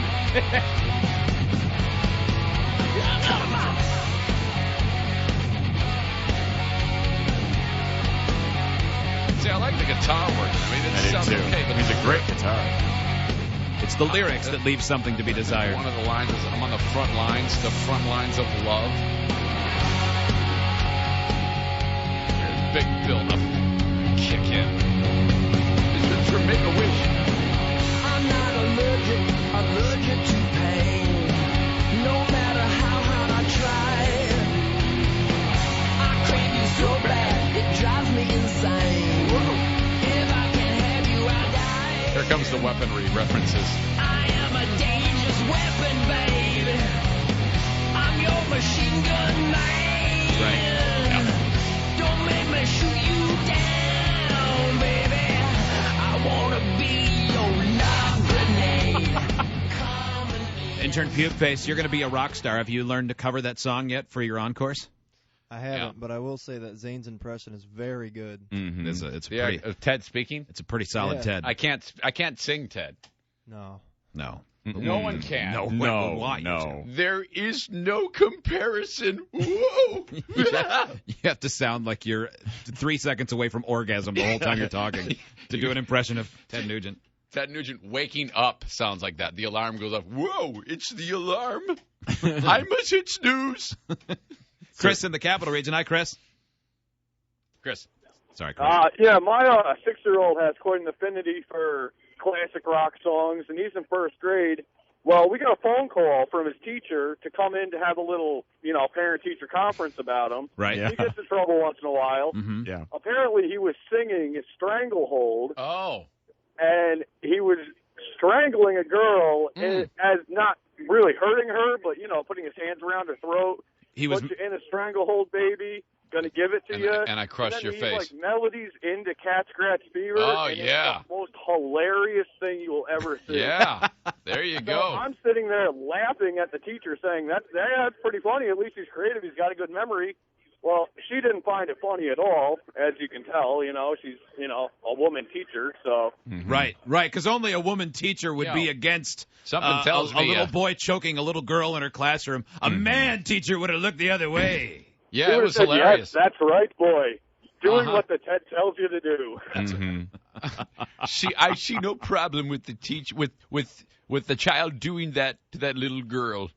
I endorse that behavior. Yeah, Ted's got the way with kids, I guess. That's right. Thank you, Chris. Oh, I don't know about that. Yeah, hey, man, I mean, it's cool. Yeah, when I was in first grade, I mean, I know a lot of times I'd go in and I'd go, "Here I come again now, baby, like a dog in heat. Tell it's me, by the way now, baby. I like to tap the streets. I've been smoking for so long. You know I'm here to stay. Got you in a stranglehold, baby. You best get out the way." Mm-hmm. Yeah. Meanwhile, the kid's choking her. Yeah. No, I have no problem with Ted's lyrics, as simple as they are. That's the thing. I can't believe, though, that a 6-year-old was saying the last thing I want is to see Ted Nugent. It's pretty surprising. But yeah, I guess if grow up and their dad listened to it and they become fans of it. I'm sure your kids are fans of certain songs and bands you like because they've heard them since they were young, and maybe that's exactly what it is. Something strikes a chord with them and they just like it. And that's the only way. Kids don't know what lyrics mean anyway. I mean, I know, hell, there are plenty of songs now where I sing along with the songs and never really thought about the lyrics at all. And you go, oh God, I never realized that song was about whatever. You're right. And when you're that age, you do like what your parents like. And if it just does seem, of all the classic rock artists, though, that it's Ted Nugent. Yeah. It's a girl. That's what makes it hilarious. Mm-hmm. Sean in Ohio. Hi, Sean. Hey, how you doing today? Great, buddy. My little boy was in preschool, and in the preschool classroom, they had this little wooden rocking. If you flipped it upside down, it was like stairs, like risers. But if you turned it the other way, it would rock, and you could sit in it like a little boat. Okay. And they said that the preschool teacher told me, they said, most of the kids get in it and they sing "Row, row, row your boat" and this kind of stuff. My little boy got in it and started singing, we will rock you."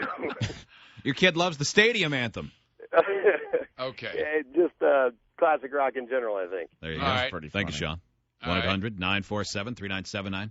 You have so this child obviously had to come up with a dying wish. Well, it didn't have to, but had one when Make-A-Wish called. Mm-hmm. Well, I give it up for Nugent. I mean, geez, 4 days. Most of them. That's a commitment right there. Yeah, a lot of them just going like handshake. Let's say it's an NBA player, a handshake at a shoot-around. Yeah. They spend about 20 minutes with some kid, and that's it. Yeah, let them shoot a free throw or something Ted's like that. going to all right, you go out in the woods and we'll hunt you.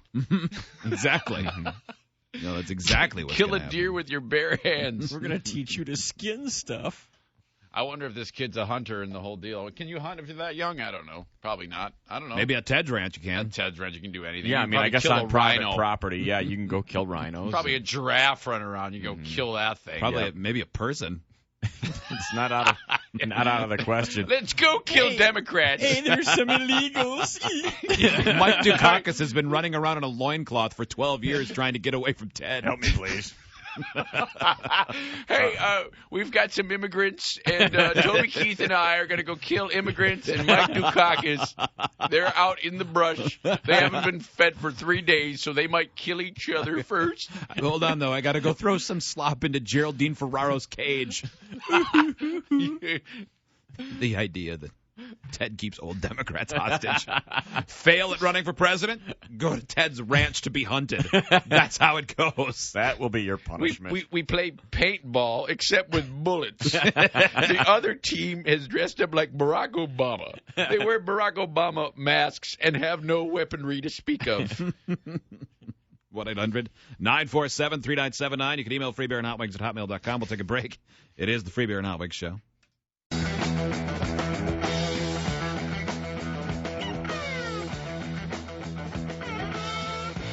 Back to the Free Beer and Hot Wings Show. Call them anytime at 1-800-947-3979. Whoa! Whoa! Woo! Coming up in about 15 minutes, producer Joe's Count on a Stranger Challenge. Joe will be looking for people that will answer trivia questions on his behalf. If they get it right, he gets an amount of money. I say $5. I still stick with 1 cent. I can't do 1 cent. Okay, $5. Going nowhere. Negotiation. 1 cent, $5. 1 cent, $2. 1 cent, $20. Okay, 1 cent. I'm just going to do one of those barters where I just keep going lower. Mm-hmm. Half a cent. Every time someone gets one right, Joe gets kicked in the groin. Mm-hmm. That's coming up in the next segment. He'll have the shock collar on. Hot Wings is not allowed to look to his left because he's not allowed to see the lady who got the first U.S. face transplant until the moment of when we're talking about it, and that's in about 40 minutes. So they're doing a news story this morning. Hot Wings is banned from looking left. He's the only one who hasn't seen it. This has been really, really hard to avoid because this is like the story going on. I saw Joe had sent a link yesterday, early in the afternoon, that said, here's a link for this, but don't look at it yet. Mm-hmm. So I go, okay, I won't look at it. And then every time, I mean, it was all over everything I was trying to look at yesterday. It's like face transplant. I go, God, okay. So I'm trying to avoid the news and reading things, and I'd see like a headline on USA Today, and I go, don't scroll any further, go back.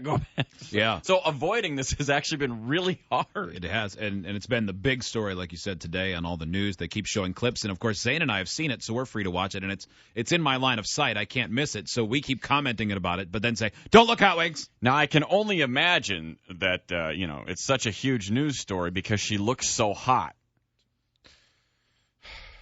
Just say this surgery appears to be a lateral move for her.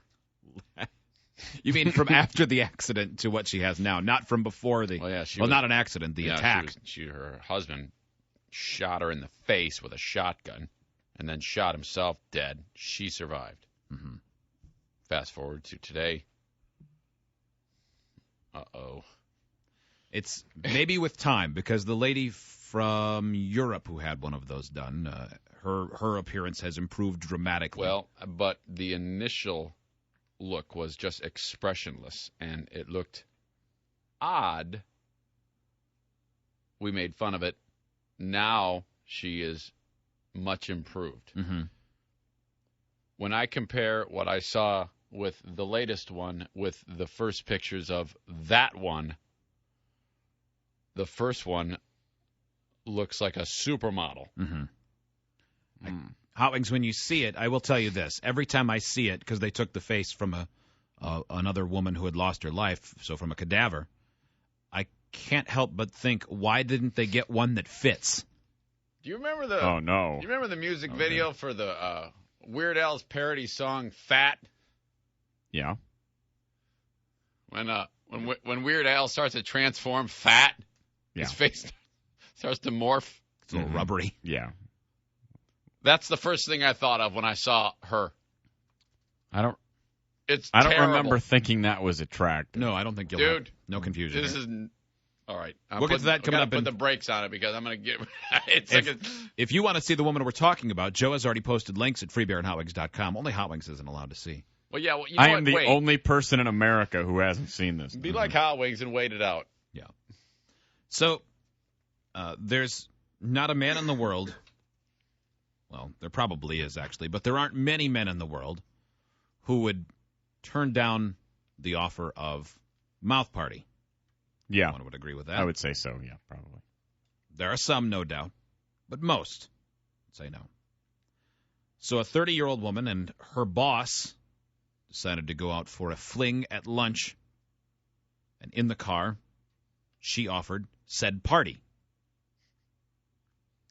Somehow, at the local park, while favors were being offered, one specifically,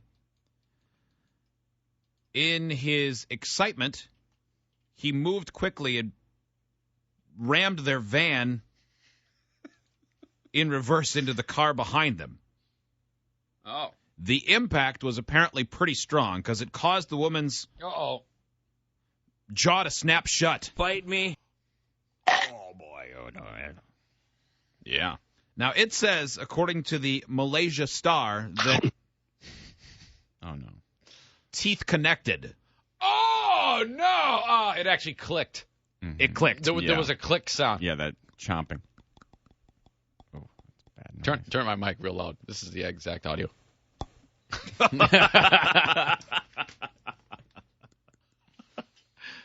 The man was click. The man was rushed to the hospital. It's unclear whether the doctors were able to reattach what she coughed up. Yeah. The woman had been cheating on her husband with their boss. Now the husband knows she was having an affair. That sounded like Martha Stewart there. Mm-hmm. Yeah. Crazy as that. She's probably been to Malaysia. She's not under house arrest anymore. Well, she's famous for throwing parties all the time. She I'm sure is. a lot of times mouths are involved. Perfectly festooned parties. Yeah, I mean, why not? Homemade. Mm-hmm. You bet. You remember that there was probably my favorite mouth party story gone wrong of all time. Joe and I actually were just talking about this last week, was where, and I assume, I've never bothered to check Snopes, so maybe it's been deemed false, but this was one that made its way around the internet in the early days of the internet. Okay. Where the man and the woman were in a restaurant, and she decided to go under the table. Okay. To the location of the mouth party. Yeah. Mm-hmm. And somehow a seizure happened. And when that happens, the jaw clenches up. And the guy could not get her to let go because she was having a seizure and it's beyond her control. Right. So he did what any right-thinking, panicked man would do and grabbed a fork off the table and started stabbing her in the side of the head. That cannot be true. That certainly didn't happen. But it has to be. It definitely happened. Oh, I'm sure it did. She's sitting there doing her thing. He's like, I mean, really, in that situation, because you wouldn't be able to see, you wouldn't know that there was a seizure going on initially. Your only reaction would be to make the pain stop as the biting was going down before the teeth connected. Oh. And you would be inclined to just go, hey, stop it, and then just grab anything pointy and start. Mm-hmm. He's like, I just heard click. You know the teeth click grossed people out. Just that alone. Oh, I can promise you that. In the next segment, producer Joe's Count on the Brains of a Stranger challenge, or just Count on a Stranger challenge. He'll have the shock collar on. He'll be looking for people that can correctly answer trivia questions. We'll take your questions. You can email them or call them in at 1-800-947-3979. That's on the way next. We'll take a break. It is the Free Beer and Hot Wings Show. 97.9 GRD. Road Rage Traffic. Traffic this time around brought to you once again by Peanuts. Energy for the good life. West side, Pearl Street and Front Avenue between the river and 131. There is a crash there. Nobody hurt. That's traffic. It is this time brought to you by McDonald's. Get any size soft drink or sweet tea for just $1. I'm loving it. Mix of sun and clouds this morning. Probably a few more clouds this afternoon as we have a chance of some thunderstorms, a little rain as well. With a high around 72, though. It is 57 now. I'm Hot Wings. And 6 West Michigan schools, which closed this week because of possible swine flu cases, will reopen today. Rogers Lane and Brookside Elementary Schools, Union High School in Grand Rapids, Byron Center High School, Lakewood Elementary School in the West Ottawa District, and Vista Charter School in Wyoming, all back in session today. Wow. Thank you, Principal Stupid. Don't expect to see a high-tech mass transit bus on Division Avenue in the near future, since voters in 6 Kent County neighborhoods rejected a millage increase yesterday. The high-tech mass transit system uses electronic traffic controls and dedicated lanes for more efficient travel, and the millage increase would have paid for the operations. The millage was part of a $40 million package in federal and state grants that would help pay for the technology, the buses, and 9 bus stations. It's not clear whether the Rapid will still be eligible for that money after last night's millage defeat. In sports, Scott Niedermayer's second period power play tally turned out to be the difference as the Ducks edged the Wings 2-1 in Game 3 of their Western Conference semifinal matchup. Teemu Selanne also scoring for Anaheim. They take a 2-1 lead now in the best-of-7 series. Jonas Hiller with 45 saves. Henrik Zetterberg scoring Detroit's lone goal. They had a chance late in the game, about 90 seconds or so left in the game. Marian Hossa sees the puck sitting on the doorstep of the goal. Goalie doesn't know where it is. Unfortunately, neither did the referee, who couldn't see it. Whistled the play dead just as stick touches puck and edges it in. Right. No goal. Even though it should have been a goal. But the league has already released a statement on this saying, well, the referees are taught and trained that if they cannot see the puck for a moment, it's their job to blow the play dead and say that it was a frozen puck, when the goalie lays on it or whatever, or holds it in the gloves. So he made the right call based on what he saw. Was he out of position, do you know? They said that he was skating in towards the net, but I don't know that he was obstructed or anything. But, even Babcock said, when you see it on slow motion replay, you can tell that he missed the call. But in that moment, it's not going to do us any good to cry over it now. Nope.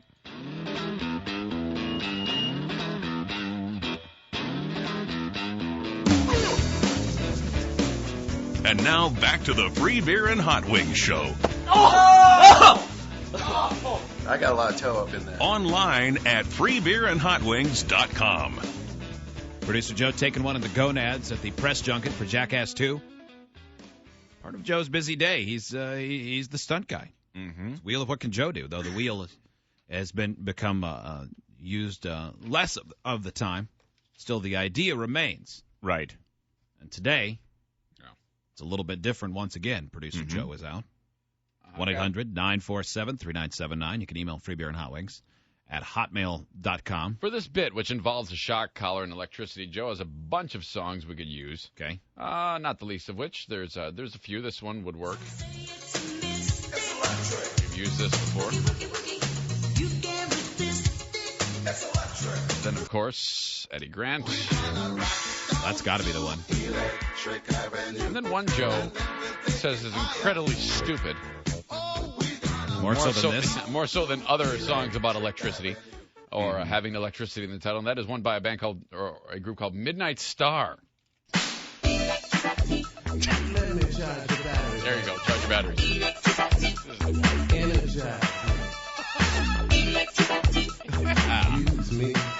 Oh, you can break dance to this. Right. This is like Crush Groove right here. Seems like this would have been on the soundtrack for Revenge of the Nerds 9 or something. Right. Oh, big time. A big hit on the top 40. With Joe, we ought to be using Shock the Monkey. Oh. Also a possibility. Producer Joe joins us. Hi, Joe. Hey, guys. How are you? Very good. Are you ready to trust the knowledge of strangers to keep you from getting shocked? No way. How do you feel about this? I'm frightened. I was frightened as soon as I put this shock collar on my neck. And it's very intimidating. Okay. It's been a while since I busted it out, but what it is it's a normal dog collar, but it's also got a big gray box with a battery in it and two massive prongs that stick into your neck. Now, Joe, we have it sounds like a bad connection for you. Are you in the wind? Are you by like the river? No, not at all. It sounds a little noisy. Hang on. Yeah, it sounds bad when you talk. Is that better? Seemed like it. Seems like yeah, it. It seems to have okay, cool. stabilized All right. a little. Yep, that's better. So here's how it works. Joe is going to be looking for people to answer trivia questions on his behalf. If he gets it right, he gets $5 for every one they get right. For every one they get wrong, intern Marissa is going to blast Joe with the shock collar. We have Marissa on the phone as well. Hi, Marissa. Hey, guys. Now, Marissa, we're not going to be on the phone with you. You'll have to just be listening for your cue, or Joe will wave at you or somebody else, because you're going to hand your phone to the person that Joe picks out to answer the trivia question, right? Right. All right, Joe. Are you ready? By the way, if you want to ask a question to Joe, call and tell Pube what the question is. Pube, put the question in the subject line if you can, so we can weed out anyone that's like, for example, we got one already that we would never use for this unless we were just trying to guarantee that Joe got shocked. It was, what are the 4 types of flaps on an airplane? And only a pilot or someone who works on airplanes would have known. Right. Yeah, I mean, it's gotta. Oh, yeah. Can't be crazy minutia like that. I mean, so you can email questions as well. All right? freebeerandhotwings@hotmail.com. Joe, do you have somebody picked out? Well, there's somebody. I'm at a gas station. Oh, okay. All right. Like many of a couple of my sons. Okay. So there is a dude pumping gas. I'll ask him if he wants to participate. Okay. Make sure they understand that there's no ramifications for them. It's just a fun trivia contest. Yeah. Excuse me, sir. Hi, how are you? My name's Producer Joe. I'm with the Free Beer and Hot Wings show, and I'm doing a contest. It's basically a contest for me. I have to find a listener to answer a trivia question. If you get it right, I get $5, and if you get it wrong, I get shocked with a shock collar. Can you would you be willing to answer a question for me on my behalf? It's basically just a radio stop. He said, "What is this for?" We just told you. Yeah. Yeah. Oh, cool. Here, I'm going to have Marissa hand him the phone. So, he's on. Hello, sir. Hello.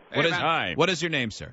My name is Chris. All right, Chris. We're going to give you a trivia question. Hot Wings will let you go first. If Chris gets it right, Joe gets $5. Chris, if you get it wrong, no big deal. Joe just gets shocked, okay? Excellent. Okay, no swearing. Okay. Your question is, what famous document begins, when in the course of human events? That would be the Gettysburg Address. No. That is not correct. No, that is not correct. Joe, what have you gotten that one? No, I would not have. Okay. What is the? Now, should we get the correct answer out now and then the? Let's try it again on the next person. Very good. Can I change my answer? Nope. Say nothing else. Thank you. Thank you, Chris. Thank you. Chris. Thank you. Marissa, blast Joe when you're ready. Okay, Marissa, go ahead and blast me when you're ready. All right. All right, good. Joe, is it as awesome as you remember? It's yeah, it's as awesome as I remember. Okay. It's, oh God. Okay. So that doesn't feel good. So far, one wrong. Yep. Find somebody else. Okay. Okay. Easily done. Sure. And if anybody knows where Joe is and you want to answer the questions Yeah. for him, you can go directly there Yeah. and approach him and say, I will do it, Joe. But don't do anything silly like answer wrong on purpose if you know it. I mean, that would be rude. No, right? that would be ridiculous. If you did Joe that. would not think that is funny. No. Yeah. Good thing, man. Hi, how are you? Go away. Go away. Wow, you're rude. That's right. What? I can't believe that. Go away. She goes, go away. Joe, was she like a... What'd she do? And your special glove for pumping gas. She was wearing a glove to pump gas? Yeah, it said gas on it. I mean, I know they have those. Was she but a... I guess didn't that's. know they had those. I didn't know anyone used them. What kind of a... Sorry. Yeah. What a weirdo. What a prude. Joe, do you have... No mood for anybody. No. Go away. Yeah, hang on. Okay. Oh my God. Marissa, Yes, how'd you like shocking Joe that first time? satisfying. Very Okay, satisfying. now how long did you shock him guys. for? Only for like a second. Okay. Yeah, if How you you want doing? to, Like 5. Marissa, if you want to hold that button down for as long as you want. Yeah. Deal. I'm producer Joe at the Fbhw Outwing Show, and I'm doing a contest. I have to find somebody to answer trivia questions on my behalf. If you get it right, I get $5, but if you get it wrong, I get shocked with a shock collar. Can you help us out? Awesome. Hang on. Marissa's going to pass in the phone. Okay. Hello. Hello, what's your name? My name is George. Hi, George. George. Are you ready? We're going to ask you just one trivia question. No responsibility for you. You could try to get it right if you want. We don't really care if you do or not. Actually, we're kind of rooting for you to get it wrong. to tell you Yeah, the truth. we want to see Joe get shocked, George, so whatever. All right. Yeah, I can almost guarantee it's going to be wrong. I want to see me shocked, too. Okay. Hoppings, do you want to bust out the same question? Sure. Okay. Sure. Yeah, why not? What famous document begins with the line, "When in the course of human events"? Mm-hmm. Say the Bill of Rights and say that so that way we know it's wrong. So you're saying your answer is the Bill of Rights. Joe, do you believe that he is correct? It's the Bill of Rights? No, I don't believe that's the Bill of Rights. I don't know what it is, but I'm pretty sure it's not that. Okay, Is it well, right? it's not no, right. No, It's wrong. it is incorrect. Joe, All right. please get shocked Yeah. again. Yeah, Marissa, it's all you. Marissa, it's all you. Awesome. Thank you, George. Thank you, George. I All will right. see So it's going to leave a good mark on his How neck. about you? Can you help me out? All right. You look as dumb as George, so I'm not too confident. Sorry, George. No offense. We ready? All right, yeah, this dude. Are you going to ask him the same question? No. No, we got a different one. Hello, Hey, dude, what's your name? Jeremy. Hi, Jeremy. Jeremy, how are you, buddy? Good. How you doing? Good. Excellent. All right, Jeremy, we'll give you a chance at this one, okay? All right. And then you'll give Marissa a thumbs up or thumbs down whether or not you get it right. What became the first mass-produced game-playing console with a built-in hard drive and broadband capabilities when it was released in 2001? I have no clue. Think about Come it. on, man. Think about it, Jeremy. I don't know. It's about video games. I'm not a big video game guy. Really? Yeah, but you know what they are, right? What became the first mass-produced game-playing console with a built-in hard drive and broadband capabilities in 2001? Jeremy, take a guess. Xbox? That is incorrect. Oh. At least you guessed, Jeremy. Yeah, I mean, you want to guess. You sound simple as hell, but that wasn't a bad guess. Thank you, Jeremy. No, that was a pretty good guess. Unfortunately, wrong for Joe. All right, Joe.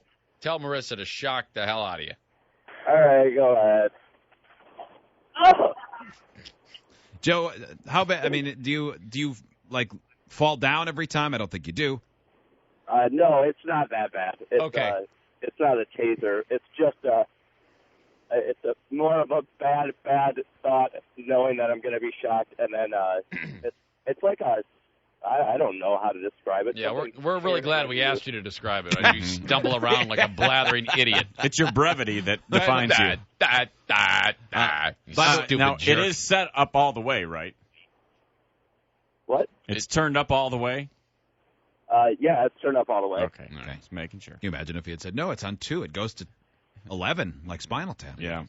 All right. By the way, if you'd like to answer a question on Joe's behalf, you can also call. We'll take those as well at 1-800-947-3979. Okay. We'll help you out, Joe. We'll help find people to answer questions for you. Perfect. Do you have someone, or do you want me to find another person? Go ahead. Okay. Hi, how are you? There you go. Good. I'm producer Joe from the Free Beer and Hot Wings Show, and I'm looking for people to help me answer trivia questions. If you get it right, I get $5. If you get it wrong, I get shocked in the neck. Will you help us out? All you have to do is listen to the question and answer it, preferably right. All right. Hang on. Marissa's going to hand you a phone, and you're on with the guys. What's your name? Hello? Hi. What's your name? My name is Amber. Hi, Amber. Are you ready to answer a question? Sure. Okay. Well, hot. Who wants to ask one? All right, Amber. What state in the United States did Rod Blagojevich govern? Oh, wow. I have no idea. It's got to be very disappointing for Joe. Yeah, it's fairly recent question in the news. Amber, would you like to name a state? Iowa? Iowa, you say? No. Close. Geographically close. Yeah. Thank you, Amber. All right, Amber. Not correct. All right, thank you. I'm stupid. Marissa? No, it's okay. It's cool. Everything's great. Yeah. Marissa, blast Joe. Yeah. Called her an idiot. Just as we suspected, Joe's starting to get agitated. Yeah. Joe, do you mind if get mad? Joe, easy question. Do you mind if we have a listener by phone answer a question for you? Go for it. Okay. Stephanie in New Jersey. Hi, Stephanie. Hello. Are you ready to answer on Joe's behalf? Sure. What nation should be embraced by the U.S. according to experts dubbed panda huggers? Japan. That is incorrect. Oh, come on. Get him, Marissa. Oh my God. It's really starting to burn now. Yeah, it's because, Sorry, Joe. The answer, of course, is China. Mm-hmm. Not Japan. Yep. That's correct. All right. Another one, Joe. We'll get another one by phone, then we'll get one on site. Okay. Okay. Pete in Pennsylvania. Hi, Pete. All right. How you doing? Very good. All right. Hot Wings has a question for you. Sure. Okay. Which of the amendments in the Bill of Rights guarantees freedom of religion, speech, and the press? The First Amendment. That's right. Joe, that just got you $5. Thank you, man. How about it? Joe, you got somebody there? I'm sorry? Do you have somebody on your end? There is someone getting out of their car right now. Okay. I will ask him Okay. in a moment. He's slow. Okay. Well, while you're doing that, we'll get. Joe, how are you? Good. My name's Joe. I'm with the Free Beer and Hot Wings Show. Would you help me answer a trivia question? If you get it right, I get $5. If you get it wrong, I get shocked in the neck. So please get it right if you help out. Sweet. Perfect. All right. Okay. Hello. Hello, sir. What is your name? Dean. All right, Dean. Eric Zane has a question. If you get it right, Joe gets $5. If you get it wrong, Joe gets shocked, okay? All right. All right. No pressure. Zane? Okay.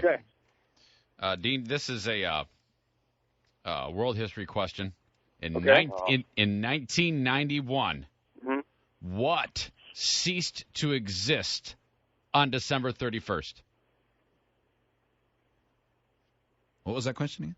And I'll give you a hint, too. In 1991, what ceased to exist on December 31st? Hint. It's a country. Soviet Union. That is correct. Well done. Joe, you have $10. Hey, Boy, all right. Without the hint, I'm guessing that's a no way. All done. right. That's Well $10 done. for Joe. That's what it was, but the hint definitely put it over the top. There you go. Thank you, Dean. Well done, buddy. Jim in New Hampshire, are you ready to answer a question on Joe's behalf? I'll give it a best shot. All right, man. Yeah, Jim. Let's do it. All right, Joe. Howings, you got a question? I don't actually right in front of me. I got one.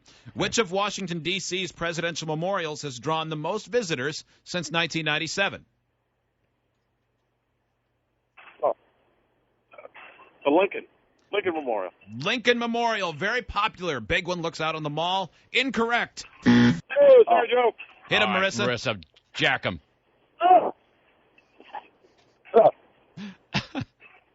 No one got it. Let's give another one. We'll give the same question. Doug in Pennsylvania, same question. Which of Washington, D.C.'s president's memorials has drawn the most visitors since 1997? Jefferson Memorial. Jefferson Memorial, also very popular. Also wrong. Marissa, jack him, quick. Yeah, take that. It's starting to burn. I like the speed of having the callers answer on their behalf. Yeah, Is that I okay, do Joe? too. Yeah, What? let's get another call. Yeah, whatever. You just sit Okay. there and get fried. Hi, who's this? You want to answer on Joe's behalf?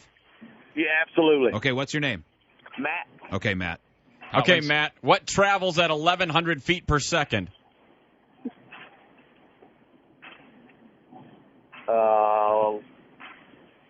Sound. Sound is correct. That Joe, is you correct. have $1,500. Oh. Way to go, Matt. Sweet. Well done. Mike in Grand Rapids, are you ready to answer? Mike, Yeah, yeah. Hey, are Mike. you ready? Oh, I'm ready. Okay, here we Okay. go. Mike, in 1995, in March, a religious cult took credit for releasing a deadly poison into the Tokyo subway system. 12 people died right away, 5,000 people hurt. What was the chemical that the cult used? Oh, I remember that one. Cyanide? Oh, man, you got it wrong. Oh, that's a shame. Marissa, Yeah, I know, blast it's him. terrible. Yeah. Joe, it goes really great when we take them off the phone because it goes so much faster. Yeah, it does, but still. You have a chance to make so much more money. Pam in Maine. Hi, Pam. Hi. Are you ready to answer a question based on Joe's behalf? Yes, I hope I do okay, Joe. Pam, Oh, yeah, everything's great. if an interstate is numbered with an even number, what does that signify? An interstate with an even number, it goes horizontally across the United States. Correct. Oh, sweet. $20 for Joe. Alan in New York, you ready? Yeah, go ahead. All right. Hollings. All right, I'm going to ask a music question. Okay. What was the name of the Grateful Dead song that was their only one that was a top 10 single? You got it. Come on. What's the last one there? Can I answer it? No. No. Yeah. Casey Jones. Oh, no. No. What? No, I'm Oh, afraid no. it was not Casey Jones. Casey Jones. What is it, Hollings? Touch of Grey. Touch of Grey. 1987. I was thinking of, the one that got to the radio. Yeah, Yeah. Marissa? She loves it. Marissa, have you taken your shirt off yet? Yeah. Yeah, Marissa. Yeah. Yeah, you're having a tweak fest, aren't you? Mhm. Adrian in Nashville. Hi, Adrian. Hi, how's it going? Good. Good. Are you ready to answer on Joe's behalf? Yeah. All right, Adrian. 1987 was the year. On January 24th of 1987, who became the first woman inducted into the Rock and Roll Hall of Fame? I have no idea. Think. Come on, man. Anybody?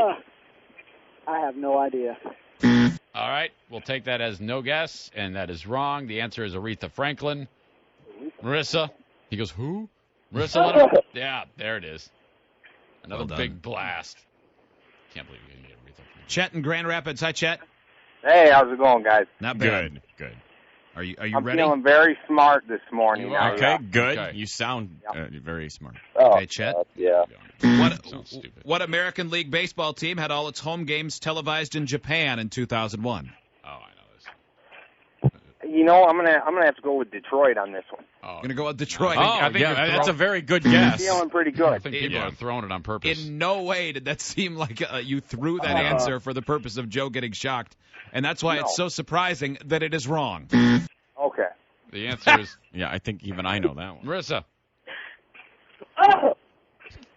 Joe, are you enjoying this stunt? No, I'm gonna switch over to the other side of the neck for a minute.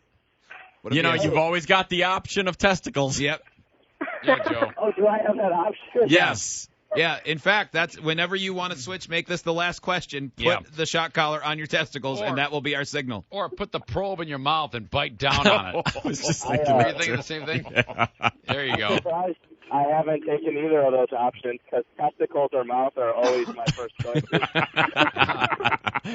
Usually. That's a good point. All right, Yeah. three more, Joe. You have a chance to earn upwards of $35. Oh my God! Jay in Springfield. Hi, Jay. Hey guys, How's it going? Hey, pretty good. All right, are you ready? Yep. Who's next? I got one. All right. Okay. What was the first company in the world to post $1 billion in annual earnings in 1995? 95. Yeah. McDonald's. McDonald's? No, I'm afraid not. Too bad. Marissa? Oh, it's not better. Thank you, Jay. What's the answer? What Alex? is it, Alex? That is General Motors. All Of right. course, Better this year- times. This year they're going to make $80. Mm-hmm. They'd be thrilled to make $80. Yeah, are Yeah. you kidding? That'd be on the positive side. Dave, Yeah, are you ready? I'm ready. Okay. Dave, what was the name of the location where a U.S. nuclear power plant suffered a partial core meltdown on March 28, 1979? Where did that take place? Chernobyl. Yeah! Now, Dave. Oh, boy. God, you're both stupid. Oh. No, actually, it's 3 Mile Island. That was a U.S. Here. Okay. Yeah. There it is. Crap! All right. Thank you, Dave. Mm-hmm. Yeah. Marissa, we weren't ready. Make sure you shock Joe. Okay. We didn't hear it. Shock him again. Mm-hmm. Yeah. That's an extra shock for getting excited as though that man One more was time. correct. One Yeah. more time. Mm-hmm. Yep. American Power Plant 79. Yeah. Come on! Keep shocking him until Joe punches you. No, I'll quit. Okay. One more. Jeremy in Minnesota. Hi, Jeremy. How's it going? Good. You ready? Yep. Okay. What TV sitcom star wrote best-selling nonfiction books in 1986 and 1987? Oh, man, that's tough. Oh man, that is a tough one. Very big show that was on television at the Okay. time. All right. 86. I would probably have to say Tony Danza. Tony Danza. That's right. Tony Danza. He was always big on TV. He was huge in the 80s. But he, in fact, cannot read or write. Yes. So that is wrong. Marissa. Again. More. Now Keep let going. us Hold it ask until you the this. controller smokes. I'm not touching it. Marissa, Yes. if you hold the button down, or Joe, if she holds the button down, does the shock just keep going? Yes, it will. Okay. All right. All Okay, right. well, that would be terrible We if she did should that. give Joe an offer. Offer him money. No, just shock. Almost Go like ahead. name Whatever. that tune. Joe, how Or, much would it yeah. take to put it in your mouth? What? How much would we have to pay you to get shocked in the mouth? Probably a lot. Well, give us Probably a lot more than what my normal Joe Bucks would be, which lately has been zero. So far, you have Okay, earned we'll give you $20. $20. Let us know how much it would take for a shock in the mouth. I'm not shocking myself in the mouth. Well, you don't have to get antsy about it. We're just asking how much. I have no You won't do it? dollar amount. So, Come on. so it's $200. $200. so that's $200. $200. Yeah. so 200 for taint. What? Right on your for sensitive- $200, you're going to have to do testicles and then mouth. Oh, yeah. And then right on his sensitive helmet. Right on there. You take your pants off right now and do it all. You've done worse. All right, Joe, come on back. All right, buddy.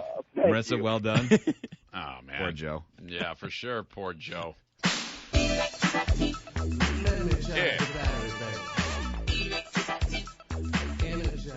We'll get to the face transplant lady. Oh, man. You think Joe had it rough?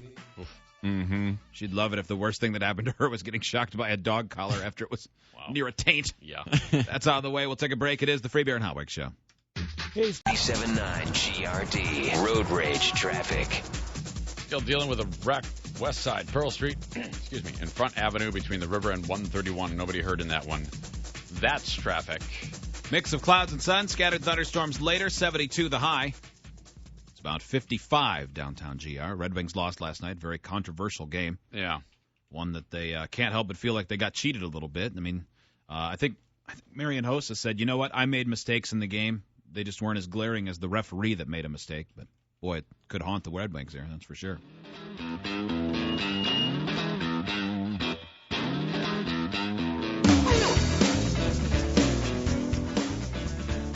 And now back to the Free Beer and Hot Wings Show. Joe's pinworms are very frustrated. They keep getting pushed back in at night. Online at freebeerandhotwings.com.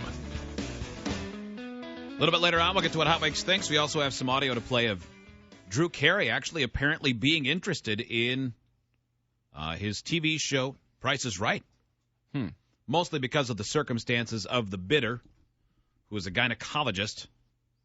Okay. Who, and that's only kind of pertinent. He was a gynecologist dressed in a Pittsburgh Steelers jersey when he made it to the Bidders Row or whatever it's called on Price is Right. Right. When he was invited to come on down. We'll have that Okay. audio clip right before what Hot Wings thinks. But a news story we've been waiting to get to all morning. The first face transplant here in the United States. Hot Wings, you have not seen this yet. I know Nope. that you're very excited. You probably I have a am. NARB. A little bit. I feel some rubbage. This is a big deal. This is the first. There was the woman who had the face transplant before, but that was done in Europe. This one, the first one done in the United States. We are And- truly living in the future here. And I'm guessing by the result, the last. Not a good look. No. All right, here we go. The first American to have a near full face transplant revealed herself for the first time this week. Her message at her I just paused it. Now look at that. Oh, God. Hot Wings, what are you seeing for the first time? Well, that is a misshapen head, is what it is. The It's like they Which- put the which- tread of a truck tire onto a Chevette. which Too big. Yeah, that's what I was thinking. It's real saggy. I mean, I assume it's the lower half. Apparently, it's That's someone's face. ass put on her face. It is the lower half. Yeah, you're right. I mean, that was an apt description. A truck tread on a Chevette tire is it's too much face. There's way too much there. She looks like a crazy Muppet. She looks like one of those guys on Sesame Street that would go yep yep yep yep yep and question whether or not to answer the phone.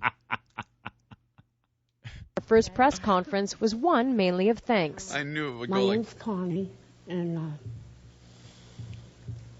well, I know y'all want to focus on me. I think it's more important that you focus on Well, hot. the donor family that made it so I could have this Christmas present, I guess I should say. I would want to kill the family. In December I'd be so 2000 pissed off if a Oh, doc man. put that on me. He did a terrible job. This poor woman, she got her Terrible face shot job. off. This is what happened. In 2004, and they'll probably give the details here. You know what, I'll let this finish, and then we'll rip it apart. The now 46-year-old Connie Culp underwent a face transplant at the Cleveland Clinic. The procedure consisted of taking a considerable amount of skin, bone, nerves, arteries, and veins from a donor Too much. and then attaching them to her face. She even received a nose, part of an upper jaw, and teeth from the donor. Oh, While face amazing. transplants How'd have they do that? occurred in other countries like France and China, Culp's was the most complex restoration in the world, according to her team of surgeons. She underwent a series of tests, including a psychiatric evaluation, before the doctors decided to go ahead with the procedure. Despite the side effects of immunosuppressive drugs, the risk was worth it, according to her doctors, who said it was a question of quality of life. I just want to say that when somebody has a Hot Wings shuddered when they showed her face again. Well, because here's what they do. They have an animation of what her distorted face looked like after it had been damaged. And there are pictures available, by the way, of what it used to look like. It's So they're pretty rough. Yeah, they're showing the animation, and her face is all caved in, and they show it as a cross section where they remove the face in animation form, and then show what kind of construction they need to do, and then they put the new face on, again animated, and the animated face looks good. Then they immediately cut back to her, and you go, they used too much. I get because the surgery itself is pretty well done. I mean, in terms of the seamlessness of the transition from what her real face was to the new face. You don't see a lot of scarring. Everything seems to be there. It's just all disproportionate because it looks like the bottom half, like to the tip of her nose, looks pretty good. That looks fine. It looks normal. It's just then she's got like these big saggy jowls like Droopy Dog. Yeah. It's terrible. She looks like she should be piloting a Y-wing fighter against the Force.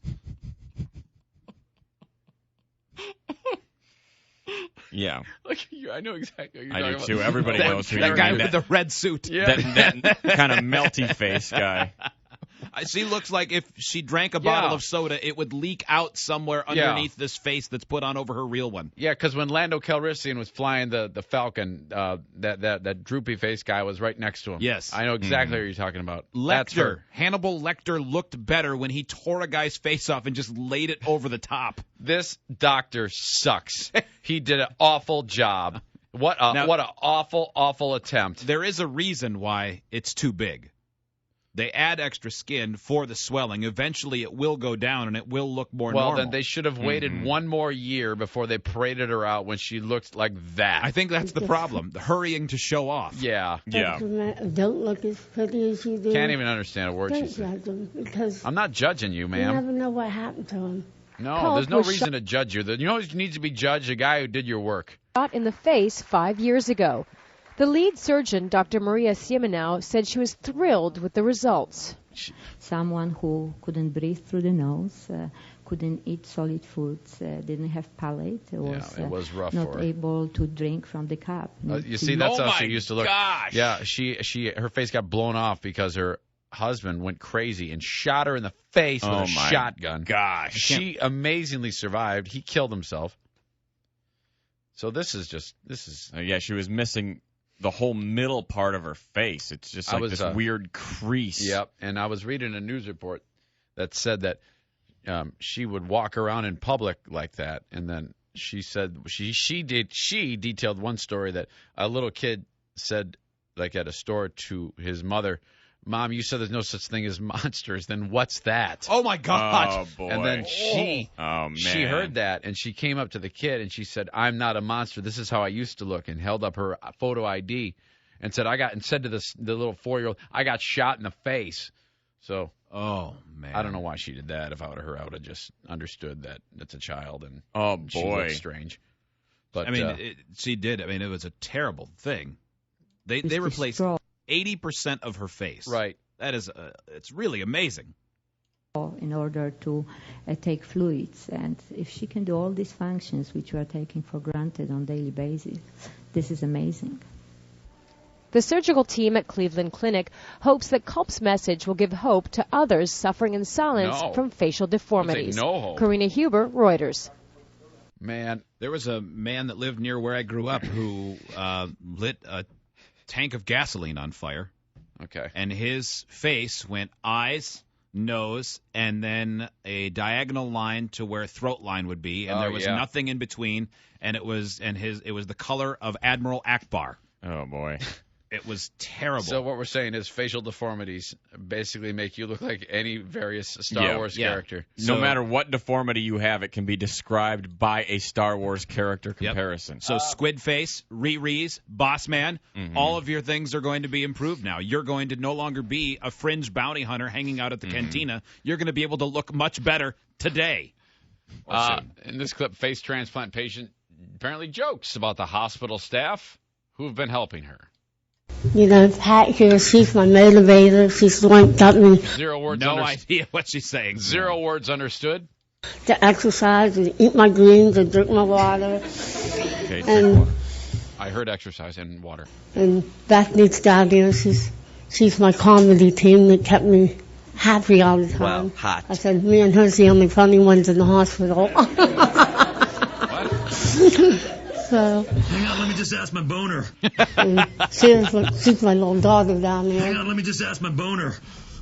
Oh, yeah, he's fine with it. I mean, if it wasn't for the nurses making me feel so happy and getting through all this, Doesn't he talk funny?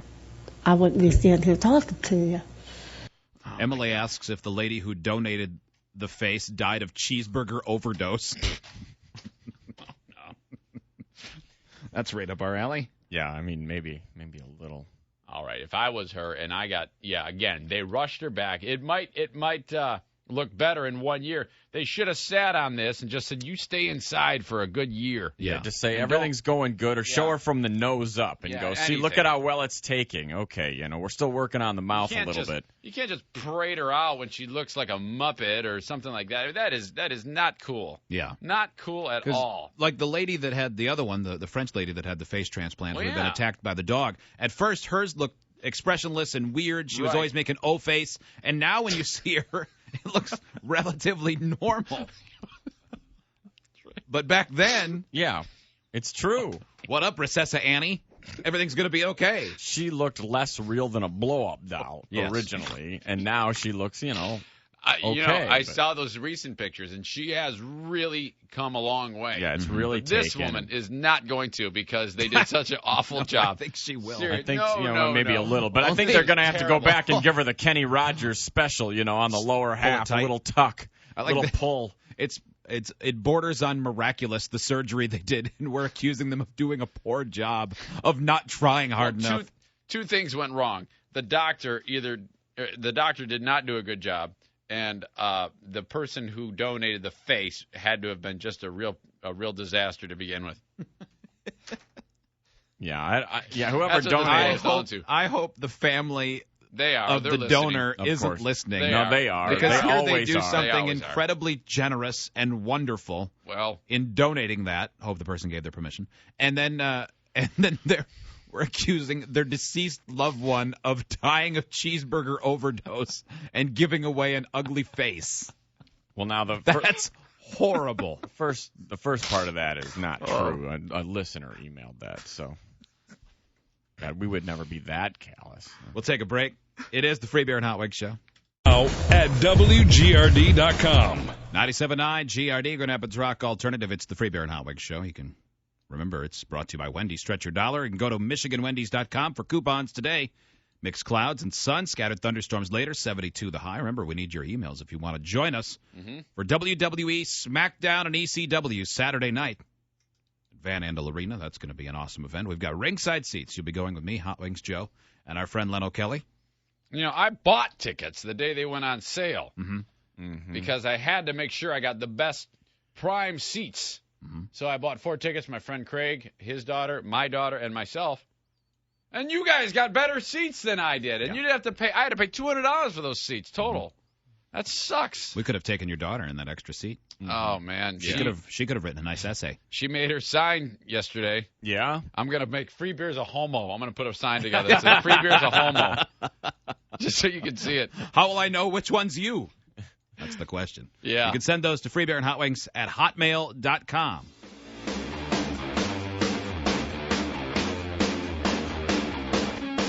Now back to the Free Beer and Hot Wings Show. Real men have a couple of beers and then project their inadequacies on their kids. Online at freebeerandhotwings.com. So the face transplant lady, her face will get better. They did have extra skin on there, as we mentioned. Somebody found that out? Yeah, that was definitely true. I had read that this morning, that it's squarish and there's extra skin in there for the swelling and stuff, and that will eventually go down. Maybe. And it will look more normal. And that's probably the case, but still, that does not... They are not without fault. They should not have paraded her out. This was not appropriate. She can't yet talk. She looks like an animal. It's terrible. Well, she does. She looks awful. The husband that shot her did not kill himself, by the way. He did try, but he spent 7 years in prison, or is spending 7 years in prison. He'll be out. That happened 5 years ago. I think he should get longer than that. Oh, yeah. Can you believe he only got 7 years? How the hell did that happen? And we did get another email. Apparently, the character that she looks like from Star Wars is Nia Nub. I wouldn't have been able to tell you the name, but apparently we were all thinking of the same person. 3 or 4 people attached pictures saying, "Are you thinking of this guy?" Of course, and in fact, I was. Yes. We got that. Do you have the clip of from The Price is Right yesterday? I will check in the usual Yesterday, source. Drew Carey was running the show as he always does. Joe saved this, I'm guessing. Joe, welcome back.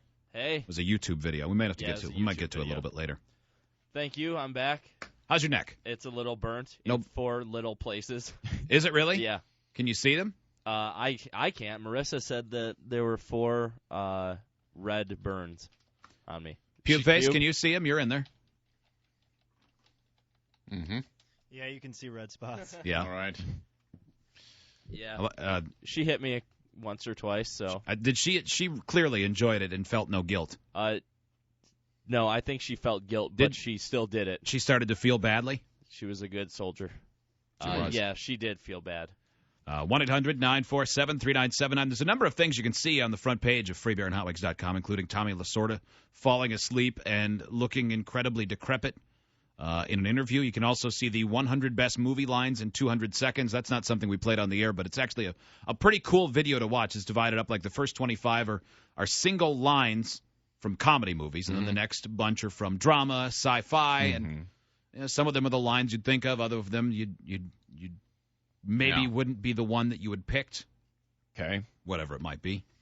1-800-947-3979. We'll have to get to the... I think it'll open up. Might work. I think, I think we're going to be okay. Yesterday, The Price is Right. They're doing the showcase... what is it, the Showcase Showdown when they're out? No, that's at the end. What's it called when they're just down in the front bidding? The bidding. Whatever I don't it know. is. It's when they Contestants Row. Yeah. Contestants Row. They're doing that. They're going through. They just had somebody come out, and the guy's bid is odd, and it just cracks Drew Carey up, which is the first time I've heard him show real emotion on any clip we've played. Right.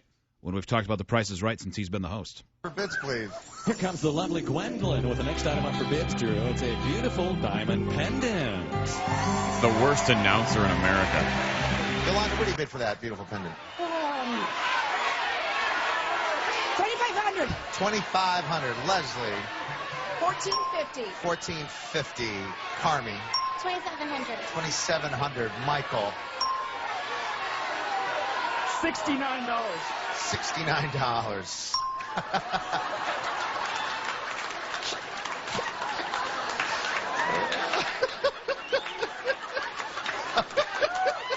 Wow, it killed him. Drew's really amused by 69.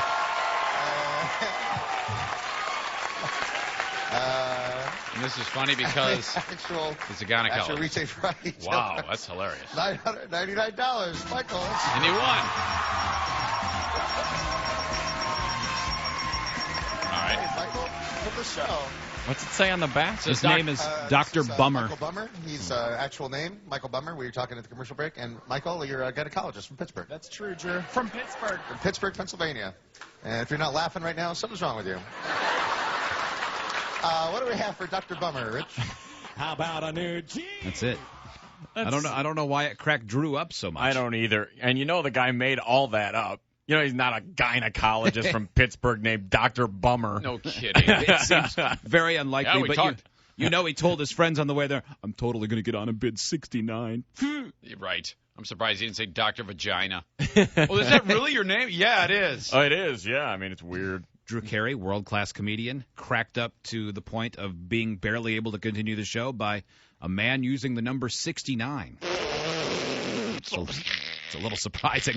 1-800-947-3979. You can email freebeerandhotwings@hotmail.com.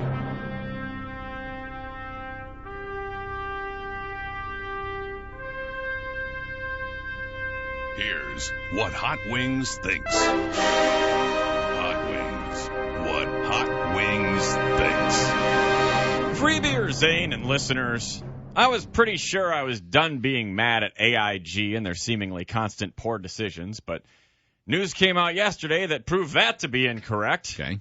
While responding to questions from Representative Elijah Cummings, the company has offered now a third assessment of exactly how much it paid out in bonuses last year. And the new number, offered in a document on May 1st, is the highest figure the company has disclosed to date. AIG now says it paid out more than $454 million in bonuses to its employees for work performed in 2008, which makes about as much sense as the plot of Meet the Spartans. Here's why this is especially annoying. Months ago, when asked by a House committee how much his company paid in bonuses, CEO Edward Liddy said, I don't know, like $9 million? Then in March, company spokesman Nick Ashew said it was more like $120 million. Okay. Now, 2 whole months later, it's almost 4 times higher than that? Unbelievable. What's wrong with these mouth breathers? For simplicity, let's drop the million part for a second. How do you confuse 9 with 454? You wouldn't confuse a 9 cubic inch motor with a 454 cubic inch motor. And I'll bet any 4-year-old with half a brain cell can sure as hell recognize the difference between 9 apples and 454 apples. Now, I'm not smart enough to know whether or not it was a good idea to give AIG billions of dollars of taxpayer money in order to remain viable. It seems a little dubious to me since they don't actually make anything or have any real tangible assets aside from office furniture and computers, but whatever, I don't know. All I know is that you don't pay bonuses to thousands of employees of a company that did so poorly in 1 year that they needed $152 billion of emergency federally controlled taxpayer money to remain in business. Maybe something like 2 people there did their jobs really good. Give them bonuses. But even they shouldn't get awesome bonuses. No. They should get something like a couple of mint-condition McDonaldland glasses from 1980 featuring Grimace and Mayor McCheese or something. If you are going to pay bonuses because you're contractually obligated to, at least be upfront about it. For God's sakes, so we can stop having these annoying discussions. You morons. I'm Hot Wings, and that's what I think. That's your new opinion from Hot Wings. More of the Free Beer and Hot Wings show is next. Traffic. Between North Muskegon and Twin Lake, Holton Road between Bard and McMillan. Wait and take turns in a single lane with flaggers. That going on until noon for rumble strips. East side, eastbound 96 from Leonard to Fulton, including Beltline Junction, left lane closing till 3. Expect backups on eastbound Ford. That's traffic. Good morning, 9:09. Time for your Free Beer and Hot Wings news update. Partial cloudiness early, scattered showers, thunderstorms this afternoon, a high of 72. It's about 58 now on Hot Wings. And General Motors is set to resume negotiations with the UAW after a GM restructuring plan came under heavy criticism from the union. The UAW earlier called on the government to reject a draft viability plan, claiming it would hike auto imports, move jobs overseas, and slash jobs here at home. Now, GM CEO Fritz Henderson says everything should be on the table when talks start up again this week. GM is laboring under a June 1st deadline to submit a corporate viability plan to the White House Automotive Task Force. If the panel doesn't like what it sees, it may cut off bailouts, and GM could be forced into bankruptcy. Scott Niedermayer's second-period power play goal turned out to be the winner. The Ducks edged the Wings 2-1 in Game 3 of their Western Conference semifinal matchup. Teemu Solani with the other score for Anaheim. Jonas Hiller with 45 saves.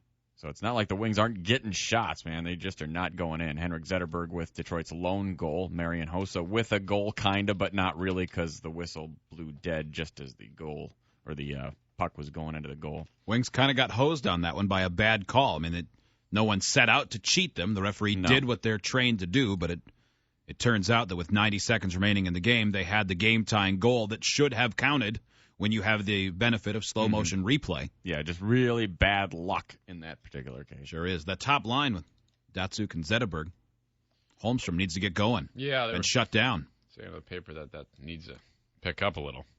Game 4 Thursday, still out there. Pretty close to a must-win. Pretty close. Oh, yeah. Not like the Griffs game tonight at Van Andel. That one literally is a must-win. They lose, they're done. They take on the Manitoba Moose. Game 4 of that series, they trail it 3-0.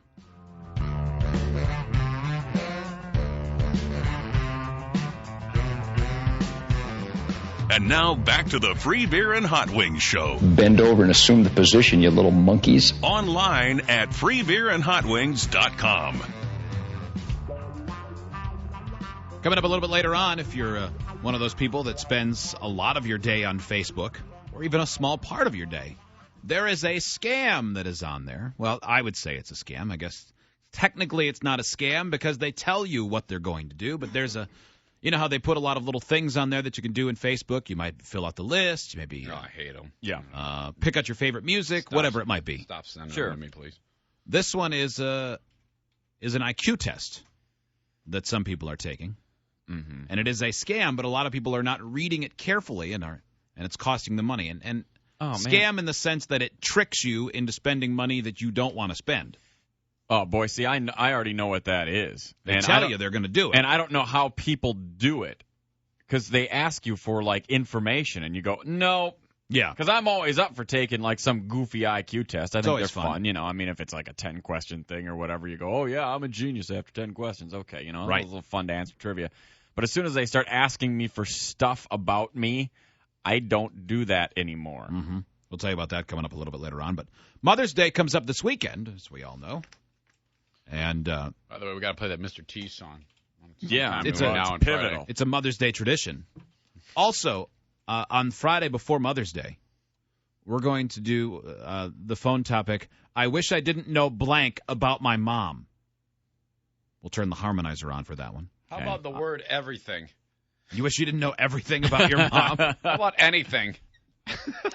I think one of the greatest segments we could ever possibly have is if Zane had to go into the producer's booth or into the production room and ask the following 10 questions of your mom. Probably if any of us did this, because it would no doubt be awkward for the person asking, and our mothers would probably be like, why are you doing this? Oh, it would be, I'm telling you, man, as soon as you get my mom on the air, on the rare event that she makes an appearance. However, I guess you two would be more rare. Yeah, my mom's been on once. Howing's your mom's never been on, right? No. No. Joe's mom's been on a number of regular, times. You know, she's a groupie. Yep. But my mom's it's hilarious when she's on the air. Not that she's inherently funny. It's just the situation she puts me in. I can't be. It's difficult to talk to her. Let's just put it that way. She makes you awkward. Mm-hmm. Absolutely. Last time those drops were played down the line, my God. I almost had a coronary laughing. Oh, my God. We should. That needs to make an appearance, too. Yeah, it's been a while. Yeah, well, it was her birthday, I think. I don't recall what exactly the reason. It's all kind of foggy. Was that last summer? I think so. Uh-huh. So this is a list from CNN. It's 10 questions they say that everyone should ask their mother on Mother's Day. 10 questions everyone should ask their mother on Mother's Day. These are not joke questions. You can stick it in your mother's mouth. More of a suggestion. Yeah, that's not really more of a statement. All right, so let me know if you would sit down and ask this question with your mom. Okay? All right. Number 1, what's the one thing you would have done differently as a mother? Oh, my gosh. All right, already I'm imagining Zane asking this of his mom. Call her. Yeah. I'll send you the number. You want to? I'll give you the list. Let's get all our moms on. You want to? You want to save it? Absolutely. Big. It would take too long to have all of them on. Okay. Well, we can call my mother if you want. We can do them all alternately. We could ask your mom as though you're not here. That'd be awkward. Oh, boy. Do whatever you think. Hey, Zane's I'm all mom. about getting her on the phone. Seriously. She's a riot. Okay. Yeah, your mom is a little bit of a ham. She is, I think. And retarded. Jesus. Happy Mother's Day. I think that's it, Joe. I think that's the number. All right, I sent you. so Joe's going to try to get... Okay. Oh, man. Dude, I'm telling you, there's a couple questions in here. I don't care. Let's look at number 2. That one's going to be a firestorm for Zane when Zane asks his mom that, or when we ask his mom that on his behalf. So am I in the room? Did you determine that? Oh, that's up to you. I think you should be. Yeah, I Whatever think you it would be. Whatever you think is more entertaining, that's all what I'm about here is that. Great. I'm already defensive. I don't think any of these are. Well, at least I only have 4 of the questions in front of me. I don't think they're. I don't think it'll be awkward to ask them. I just think that the answers could be hilarious. Look at number 5. Oh. Number 5 could be very awkward. Well, 4 is great, too. I see Joe's lips moving. That means that a conversation is taking place. Remember the last time Joe called your mom during the show? Joe? Hold on, Joe. What was that? What happened? I go, hi, is this Mrs. Zane? Her last name is Corbeil. I don't know. She goes, yes. I go, hang on, your son wants to talk to you. Does she I'm know Joe from your son's show. He wants to talk to you. And she goes, oh, no. So she knows. Right now? Make sure she knows she's going to be on the radio. Okay. She might just. I'm sure. Zane, you'll be on the radio. Mrs. Zane. That is so funny. So funny. Okay. All right. Here we go. And you want to give him the paper so he has to just ask? Yeah, him? Zane, I'm gonna give you the. However you think this should go. It's up to whatever you think is the most funny. All right. Hello, Mom. Hi, Eric. That was Freeber talking, but hello, Mother. It's good to see you know your son's voice. Yeah, I miss you and I love you. I love you too, Mother. How are you? I'm fine. So- I'm fine. Actually, Uh-huh. I'm downstairs in the basement with a carpenter. We've had a flood. Butt slam! I know, and he's cutting out parts of the wall to see where the water's coming from. Okay. That's the worst. Sounds like it's sponge-worthy. The water. It's like it's squirting. Yeah, it's right where the kids sleep on that couch. So, anyways, I hope you're having a great day. We are. Awesome day, Mother. Everything good? You're back from your you snowbirds are back. You Yes. Florida trip is done. Back for the summer. Yes, we're back. We're back for this summer, and we're settling in and trying to get used to being home in Michigan. I love Michigan. Well, that's good. I Okay. just love it. Excellent, Mother. Well, what we've got today is there's a list of CNN had on their website had a list of 10 questions every child should ask their mother. Yes. And since Mother's Day is coming up, we thought that Eric could ask you these 10 questions. Some of them are pretty personal and very deep, and others are more lighthearted. Would you like to do that? Yes. Eric, would you like to do that? Yeah. Oh, absolutely. Okay, Eric, can I tell the truth? Absolutely, Mom. I would expect. Definitely. Yeah. Yep. That's right, Mom. That's what we do. By the way, we can all answer. Then she'll think it's you. So, Yeah. Okay. Are there any quick stories before we begin that you want to fill me in about? Anything going on? You mean when Eric was a child? No, this is Eric talking to you, but I can't tell you guys apart. That's okay. I mean, the sound of your voices. Well, we're the smart ones, and he's not. Well, that's what Aunt Marilyn says. She has a hard time identifying, too. Oh, I thought she said that her nephew's the stupid one. Yeah. I haven't talked to Aunt Marilyn in a while. How's she doing?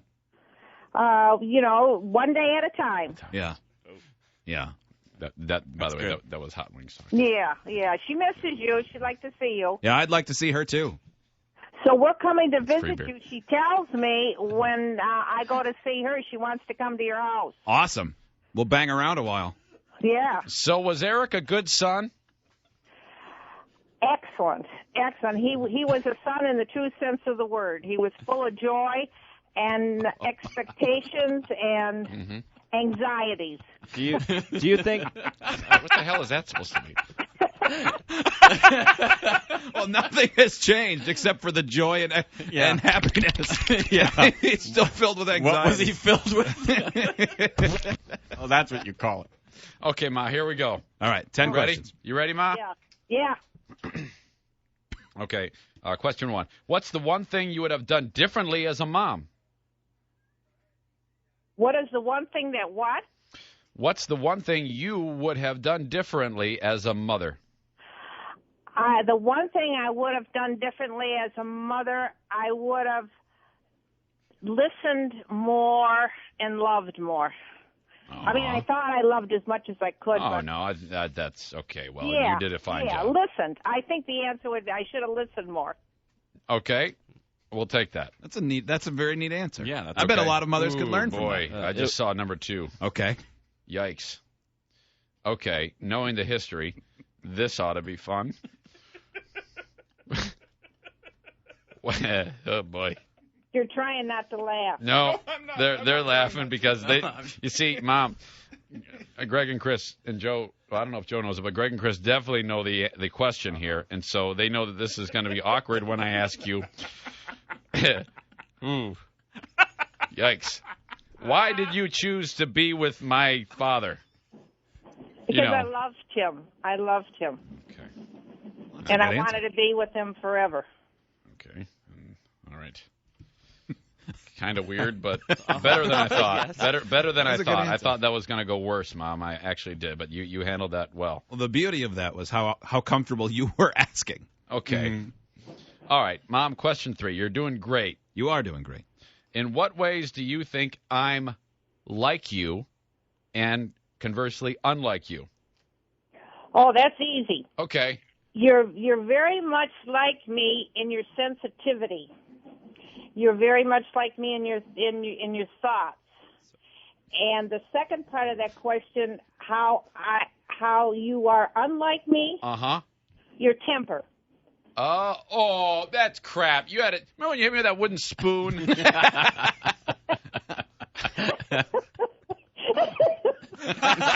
Boy, does she. I guess she did. You so wanted that.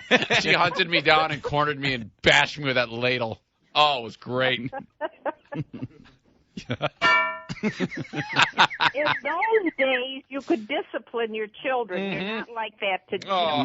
Yeah. You can't do that That's today. what made it okay. Whatever helps you sleep. I think another similarity that. I can't. No, never mind. Oh, you ripcorded? Yep. Okay. A what? Nothing. Both a little effeminate. All right, Mom. Neither of you are into Wally as much as you used to be. What? Nothing.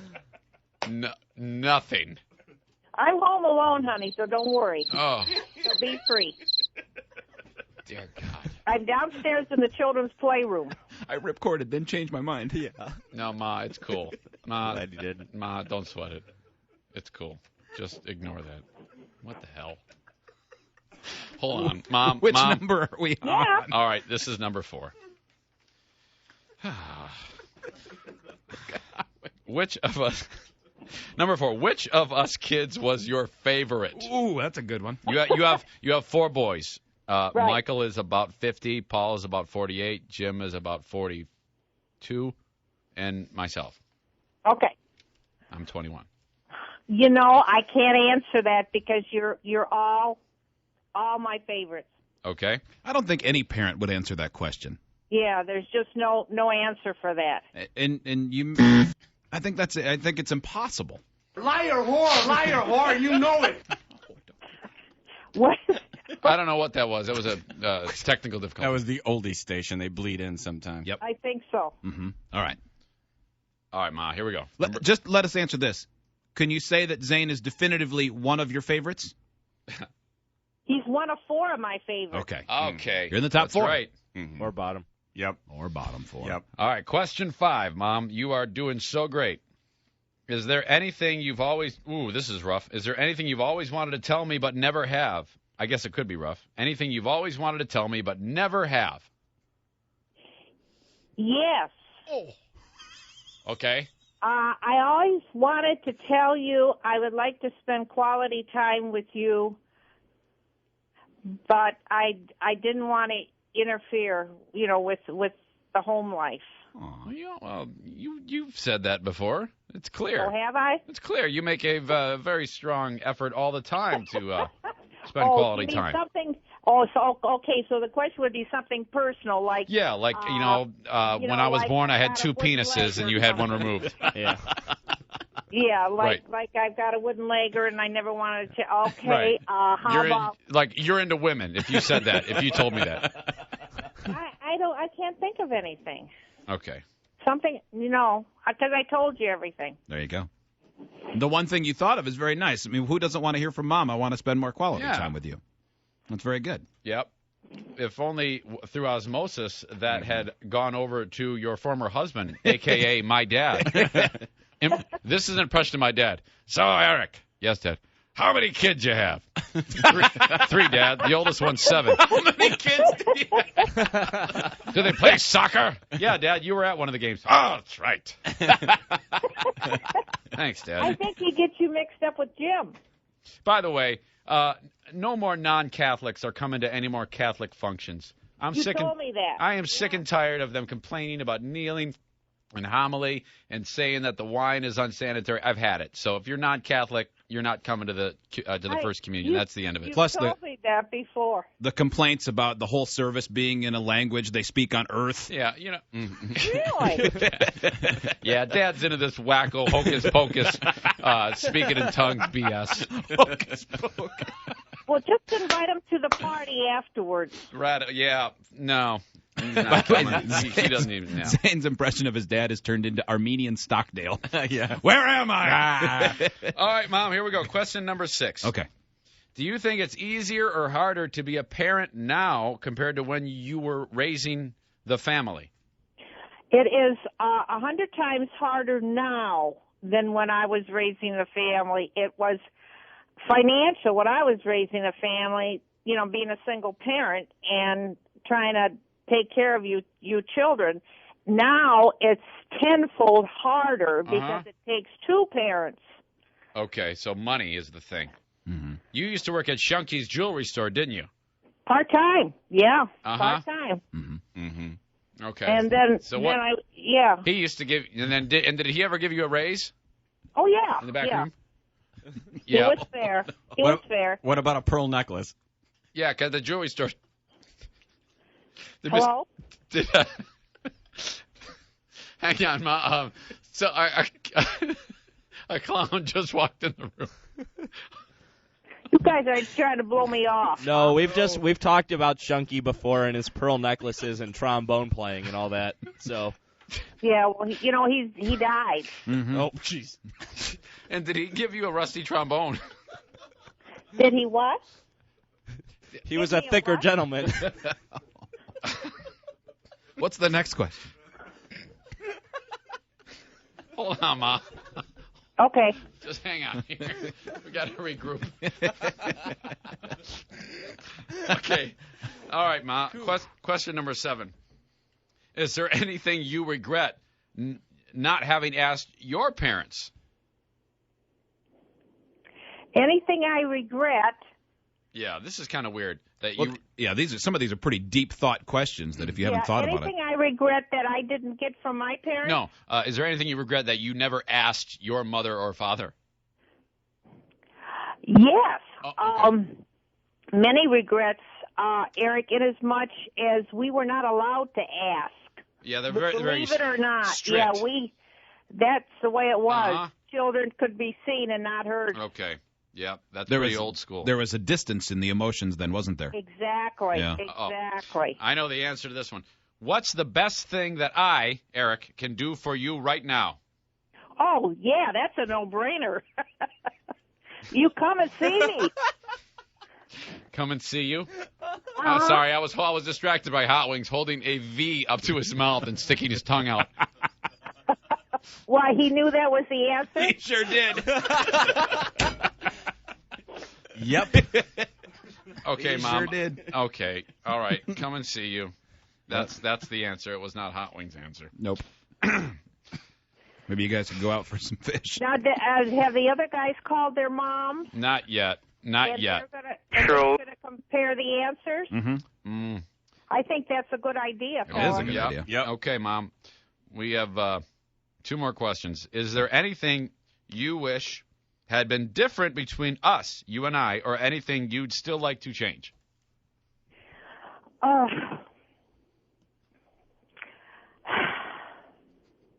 I think just the closeness. I just wish we were, closer. Physically, like yeah, next door neighbor? All four of the kids. Yeah. Okay. If I could change it, I would. Even Jim? Who? Jim? Who? Yeah, I know. All right. Okay, that's a good answer. Yep. And finally, your last question. This is just weird, I think, because it says, when did you realize you weren't a kid anymore? I thought that was a weird question. These are from CNN. When did I realize I was not a kid anymore? I think you still are a kid. Well, you're kind of a goof. I have thoughts of a child. I think, maybe about 14. Oh, wow. So you got to grow up fast. Because I had to work as a child, and I had responsibilities. Okay. Well, that sucked. That sucks that you had to do that.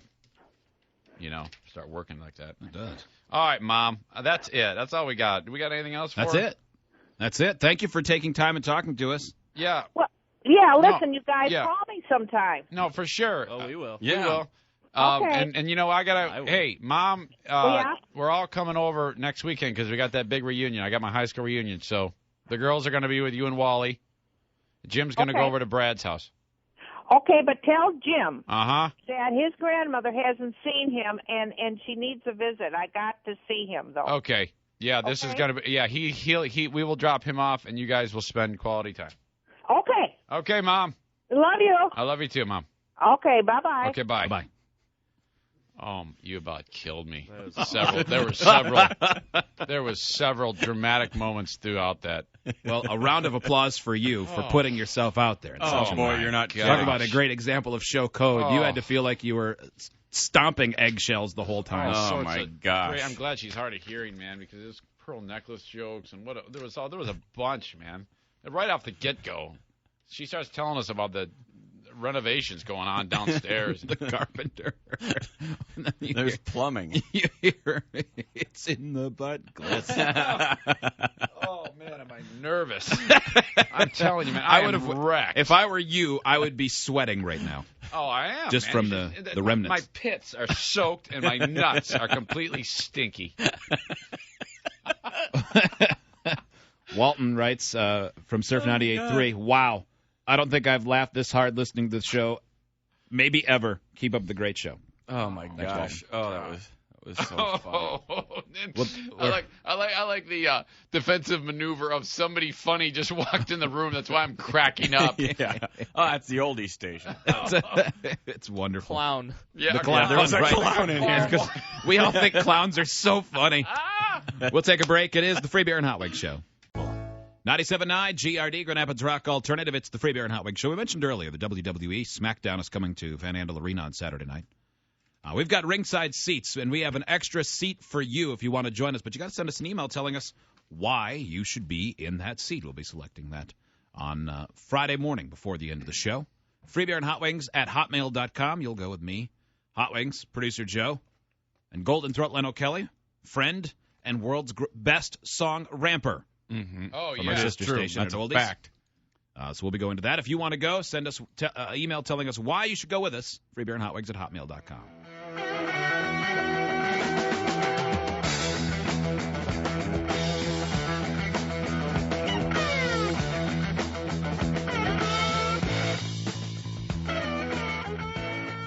And now back to the Free Beer and Hot Wings Show. This show is the straw that broke the camel toe's back. Online at freebeerandhotwings.com.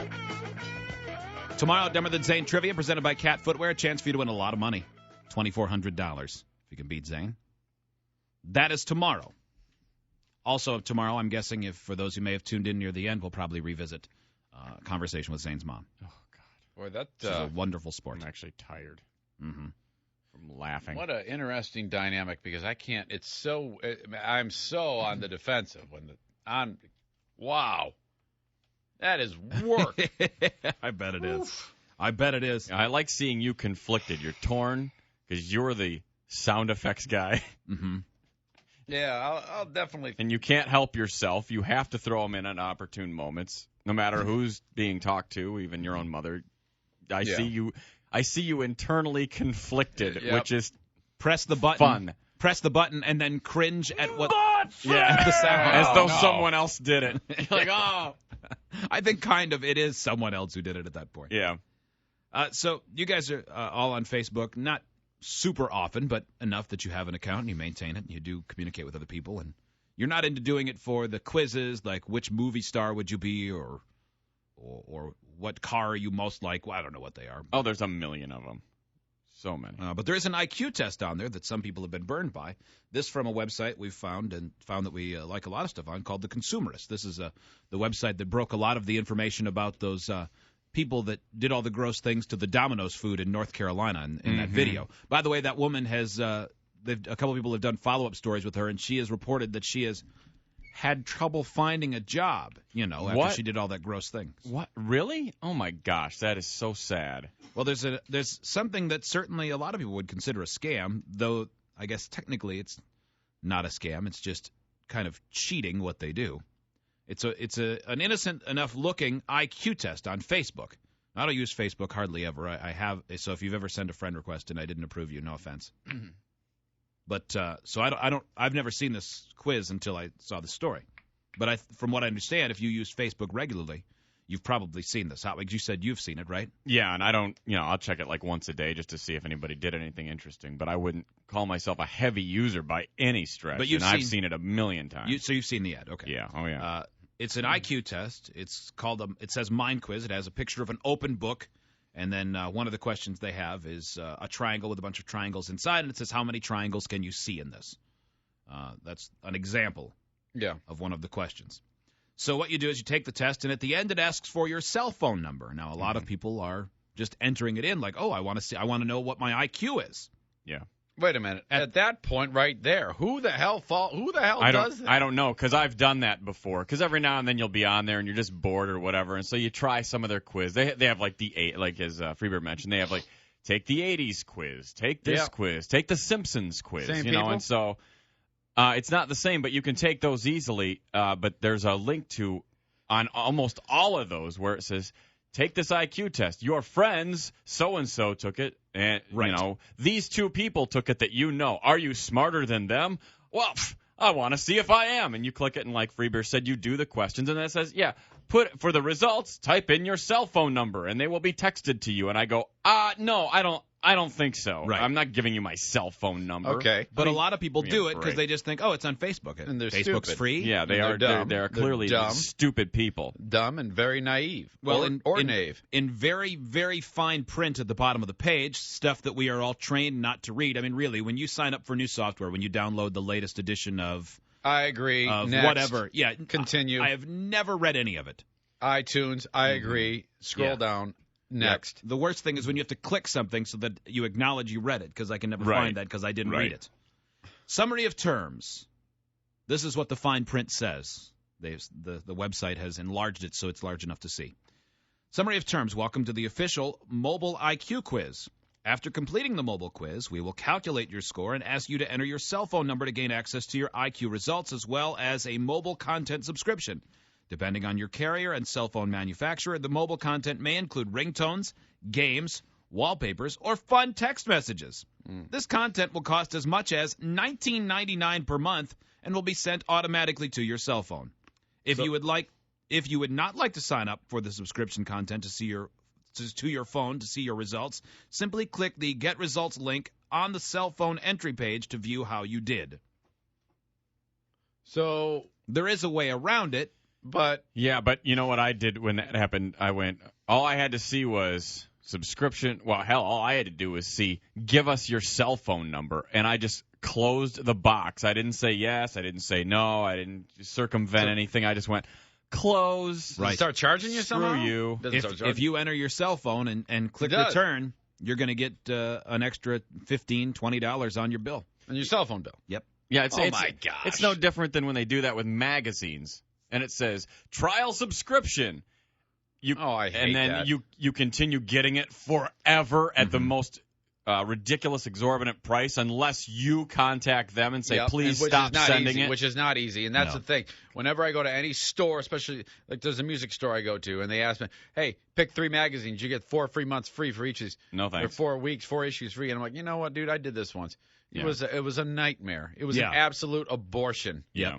Because if you want the magazines, you'll just get them. I don't want your magazines. After 4 months of not reading them or barely reading them, then they just keep coming. And like you said, you have to sit on the phone and cancel it out. That is such a burden. That phone waiting. Yeah. Whether it be that, dealing with any type of customer service on an account, whether it be cable or credit card.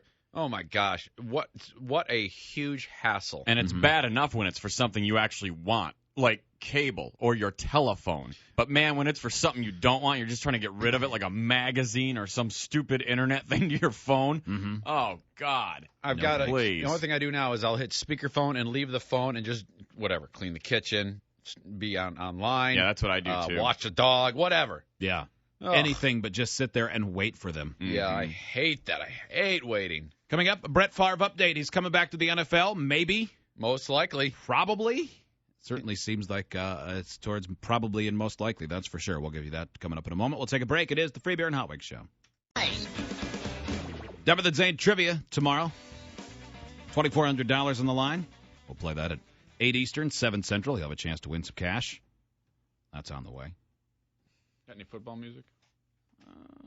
I do. Sam Spence? In theory. It all got moved. How about this?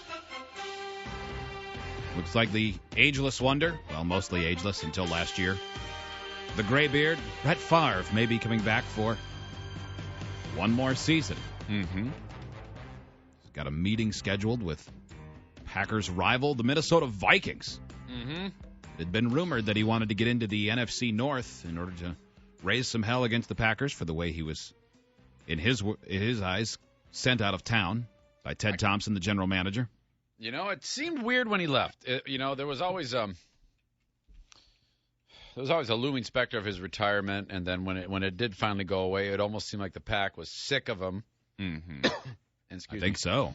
And so that was weird. Remember he went to training camp? Yeah. And forced that trade, made it real awkward. And he still wanted to play. Yeah. And for the first half of the year, they were 8-3 at one point, you were telling me. Yeah. And he looked pretty good. Yep. Then they missed the playoffs. He did have an injury. He fell apart. He got hurt. And now it's up to him to get healthy and make this deal go down. Mm-hmm. There's talk that he would sign with the Packers, maybe their biggest rival. Them are the Bears. Yeah. Absolutely. Yeah. Absolutely. But this would be great. It would, from a drama standpoint. Heck yeah, Brett Favre may be coming back, according to Chris Mortensen. Yeah, Chris Mortensen here. Well, Brad Childress said to the media very recently that the Vikings would assess Brett Favre's situation. They would discuss it.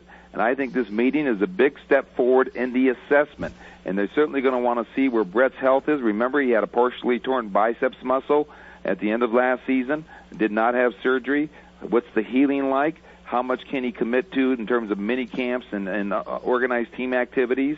And so I think there's a lot of information that Brad Childress wants to gather. But certainly I've been told that Brett is certainly doing his research as well, and that there might be a situation where he almost has to be talked out of doing this as opposed to being talked into doing it. So I really believe if this meeting actually takes place, it's probably better than 50-50 that Brett could be playing with the Vikings this year. Now, the three of us root for the worst organization in sports, the Detroit Lions. Mm-hmm. They're terrible. It's like we don't even have a team in the NFL. They're 0-16 and last year, and people were critical of their draft, but who knows about that? I'm not about to throw them under the bus for that until whoever they got flops. Mm-hmm. But can you imagine if they hadn't drafted the quarterback and the thought of the possibility of him wanting to play again? It would never would even occur to us that he would ever want to play for the Lions because they're so miserable. He'd have been crazy to do that. No. Minnesota makes sense. Maybe the best running back in the game, great offensive line, very good defense, good receiver. They might be a quarterback away. And even if you say, well, Brett Favre's not Brett Favre from 1998 or even 2008 anymore, he's still probably better than Sage Rosenfels and Tavares Jackson. That's what I'm thinking. I can't wait for this. I hope this goes down. As dopey as Favre is in terms of all the wishy-washiness, I've always liked the fact that he always played hurt. Yeah. And he may have been a kind of annoying with the whole retirement thing, but remember last year the word started trickling out after the Jets last game that Brett Favre may have been all about him and wasn't a team guy and didn't hang out with the other guys and stuff. Guys quickly took it back. Is that right? But, I didn't. How did that go? Thomas Jones was the running back, who it was attributed to, and he came out and he said, that's not exactly what I was saying. Okay. But there were rumors that Favre wasn't exactly the rah-rah locker room, let's all be friends guy that everybody always said he was. But, if as a Packers fan, if you're a Packers fan with this, it's got to drive you crazy. Because here's a guy, he would have had a statue outside of Lambeau Stadium. Yeah. Maybe he still will someday. Yeah. Boy, I don't know. It would take us some time. This is one of those deals where he was unceremoniously broomed. Well, he kind of brought that on himself, but it got weird between them. There's no question the circumstances were weird between the team and the quarterback. And then now him to show up in Minnesota, they got to play twice. And they will for sure, obviously, then play in Green Bay. How crazy would it be to see Favre stroll out there in the number 4, clad in purple or white on the road, purple and white for sure, against the Packers? That would be weird. The Jets and Packers didn't play last year. That was my question. Did the Jets and Packers play? The only way they could have played is if they both made the Super Bowl. Okay. There was a brief time that people thought, sometimes the AFC plays the NFC. They'll play the division. In last year's season, the only way they could have played is the Super Bowl. Well, awesome. I love this type of drama. I think this is great. This is good for the NFL. Well, it's good. Yeah, Yeah. I like when you get this guy that has been around forever, and it is a little weird how he goes away and comes back a little too much. But what the hell? They keep calling it a comeback, Hot Wings. You pointed out that it can't be a comeback unless if he goes away. Yeah, it's not a comeback if he ends one season and then is ready for the next season. Then you're not coming back. You're just coming back to a different team. That's you're not making a comeback though. Like having both knees explode and then going away for 4 years Like and then Seabiscuit. getting robo knees and then that's a comeback. That would be something like if Barry Sanders started playing again, I would refer to that as a comeback. I'm still pissed that guy retired. I know. mean, seriously. What was he, like 21 when he retired? It seemed like it. I think he was 30. Oh, he was like awesome. That year he ran for 18,000 yards. Yeah, he would have broken the rushing record by about 20,000 yards. It would have been stupid if he had played for another 5, 6, 7 years. But who can blame him? He'd rather quit than play for the Lions. That says it all. Yeah, that guy, man. He would have won as many Super Bowls staying as he did leaving. Yeah, that's true. That guy, he would have statistics like this. His stat line, at the midway through the third quarter, he would have 11 rushes for -3 yards. And I know I've been exaggerating, but then he'd finish the game with 200 somehow. Yeah, he'd break bust free out on a couple. 280-yarders or something like that, and then another one. I will never forget that guy. That was amazing, and he would drive me crazy the way he'd run around a little too much. Yeah. But still. But that was how he did it. I cannot believe what my eyes were seeing. I could not believe what my eyes were seeing. That's a good thing. Brett Favre's just the opposite, man. That guy won't hang it up. He'll probably. It almost seems like he's resigned himself to play one season too long, no matter what. Yeah. Some people thought he did last year. Yeah. But the injury was a pretty big factor. We'll see if he comes back. We'll take a break. It is the Free Beer and Hot Wings Show. 97.9 GRD, Grand Rapids Rock Alternative. It's the Free Beer and Hot Wings Show. Mix of clouds and sun today. Scattered thunderstorms later, 72 the high. It is 64 downtown GR. Tomorrow, our friend Mickey Graham from the West Michigan Whitecaps will join us. The Whitecaps opening up a homestand this weekend. Play a number of games at Fifth Third. You can get out and see one. A lot of people, I've met a number of people who've tried to knock off that burger, that Fifth Third burger. It's pretty amazing. We had a great time yesterday. Thanks to everybody who came out to see us at Applebee's. Yeah. By the mall in Granville. It was fun. That was a good time. That was weird. It was weird and fun doing a broadcast with JT and Spud at the same time. It mixed everything up. It felt very relaxed because JT was in charge of making sure we were on the air and everything else. It reminded me of Springfield because all I had to do was sit there and make fun of JT. Yeah, and that's I liked what we all that did. a lot. And that was a lot of fun. We live for that. So we're going to have JT run the board for the show from now on. Oh, that'd be good. Oh, my gosh. That'd be Can good. you imagine? Now, I'm going to play back some of your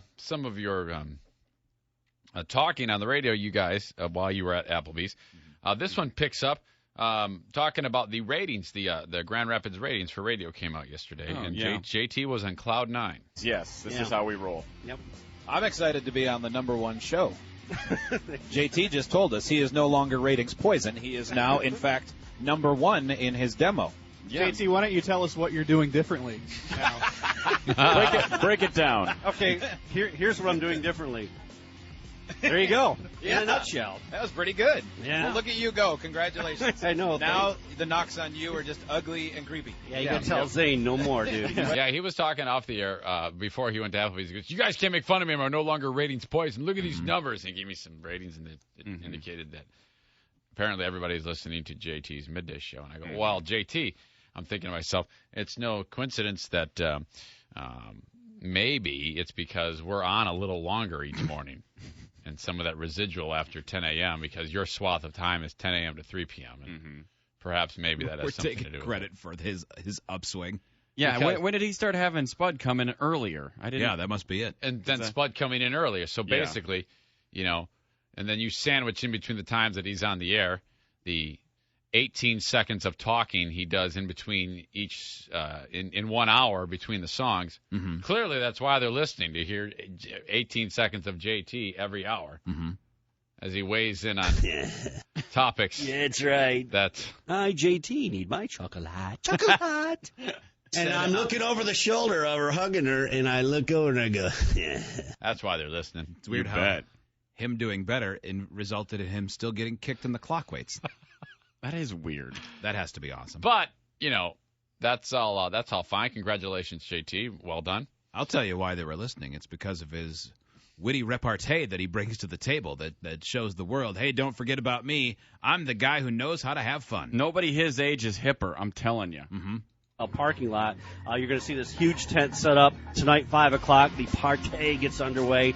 $3 house margaritas on there, $1 soft drinks. We got $2 aluminum bottles of Bud Light Lime. That sounds good about right now. Hey, Spud, do you want to hang out later so we can partay together? I've always wanted to partay.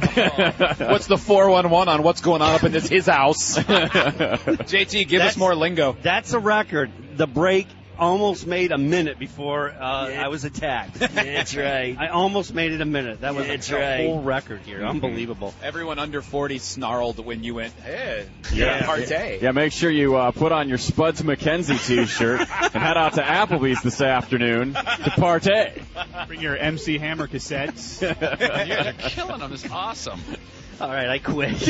Yeah. Does this place have Schmitz Gay on tap, JT? I'm going And this home. is without Zane here. Yeah, I know. It's brutal already. Boy, when he said partay, and then there was a period of time before Hot Wings started the whole thing going, I envision trading glances between the three of you. Exactly Spud, right. Yeah, Free Beer and Hot Wings. Couldn't wait for him to finish his sentence. That sounded excellent.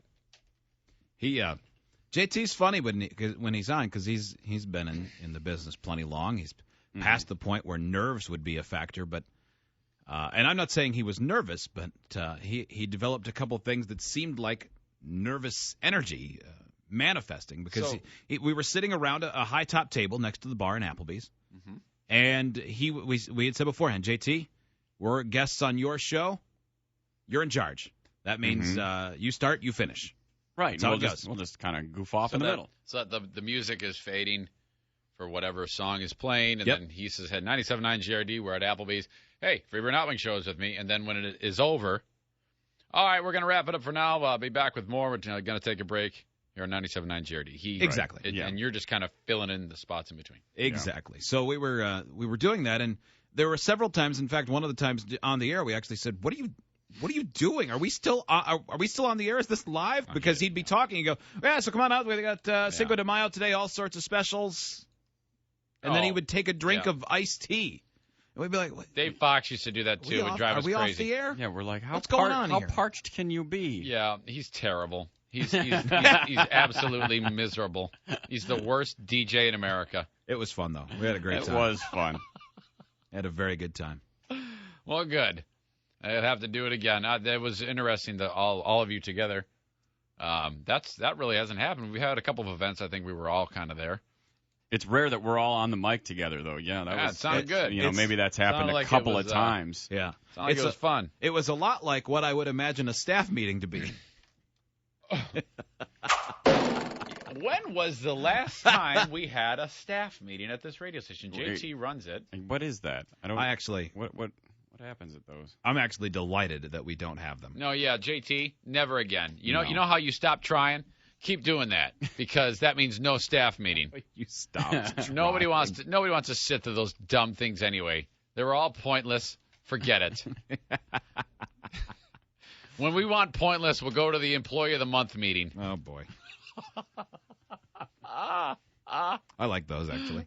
I do too. Because it's they fun allow us to make sling fun barbs. of everyone. I like to go and make cracks. Mm-hmm. I sit next to Golden Throat, and he's always cracking jokes. Mm-hmm. He loves it. Mm-hmm. He is a big fan of the staff meeting. Plus, he's actually a lot more of a team player than I am. He actually gets something out of it. You are? That's impossible. There are people who have been fired from here and let out by security that are still more of a team player than you. Find less sideways ways to make fun of people. Yeah, that's exactly it.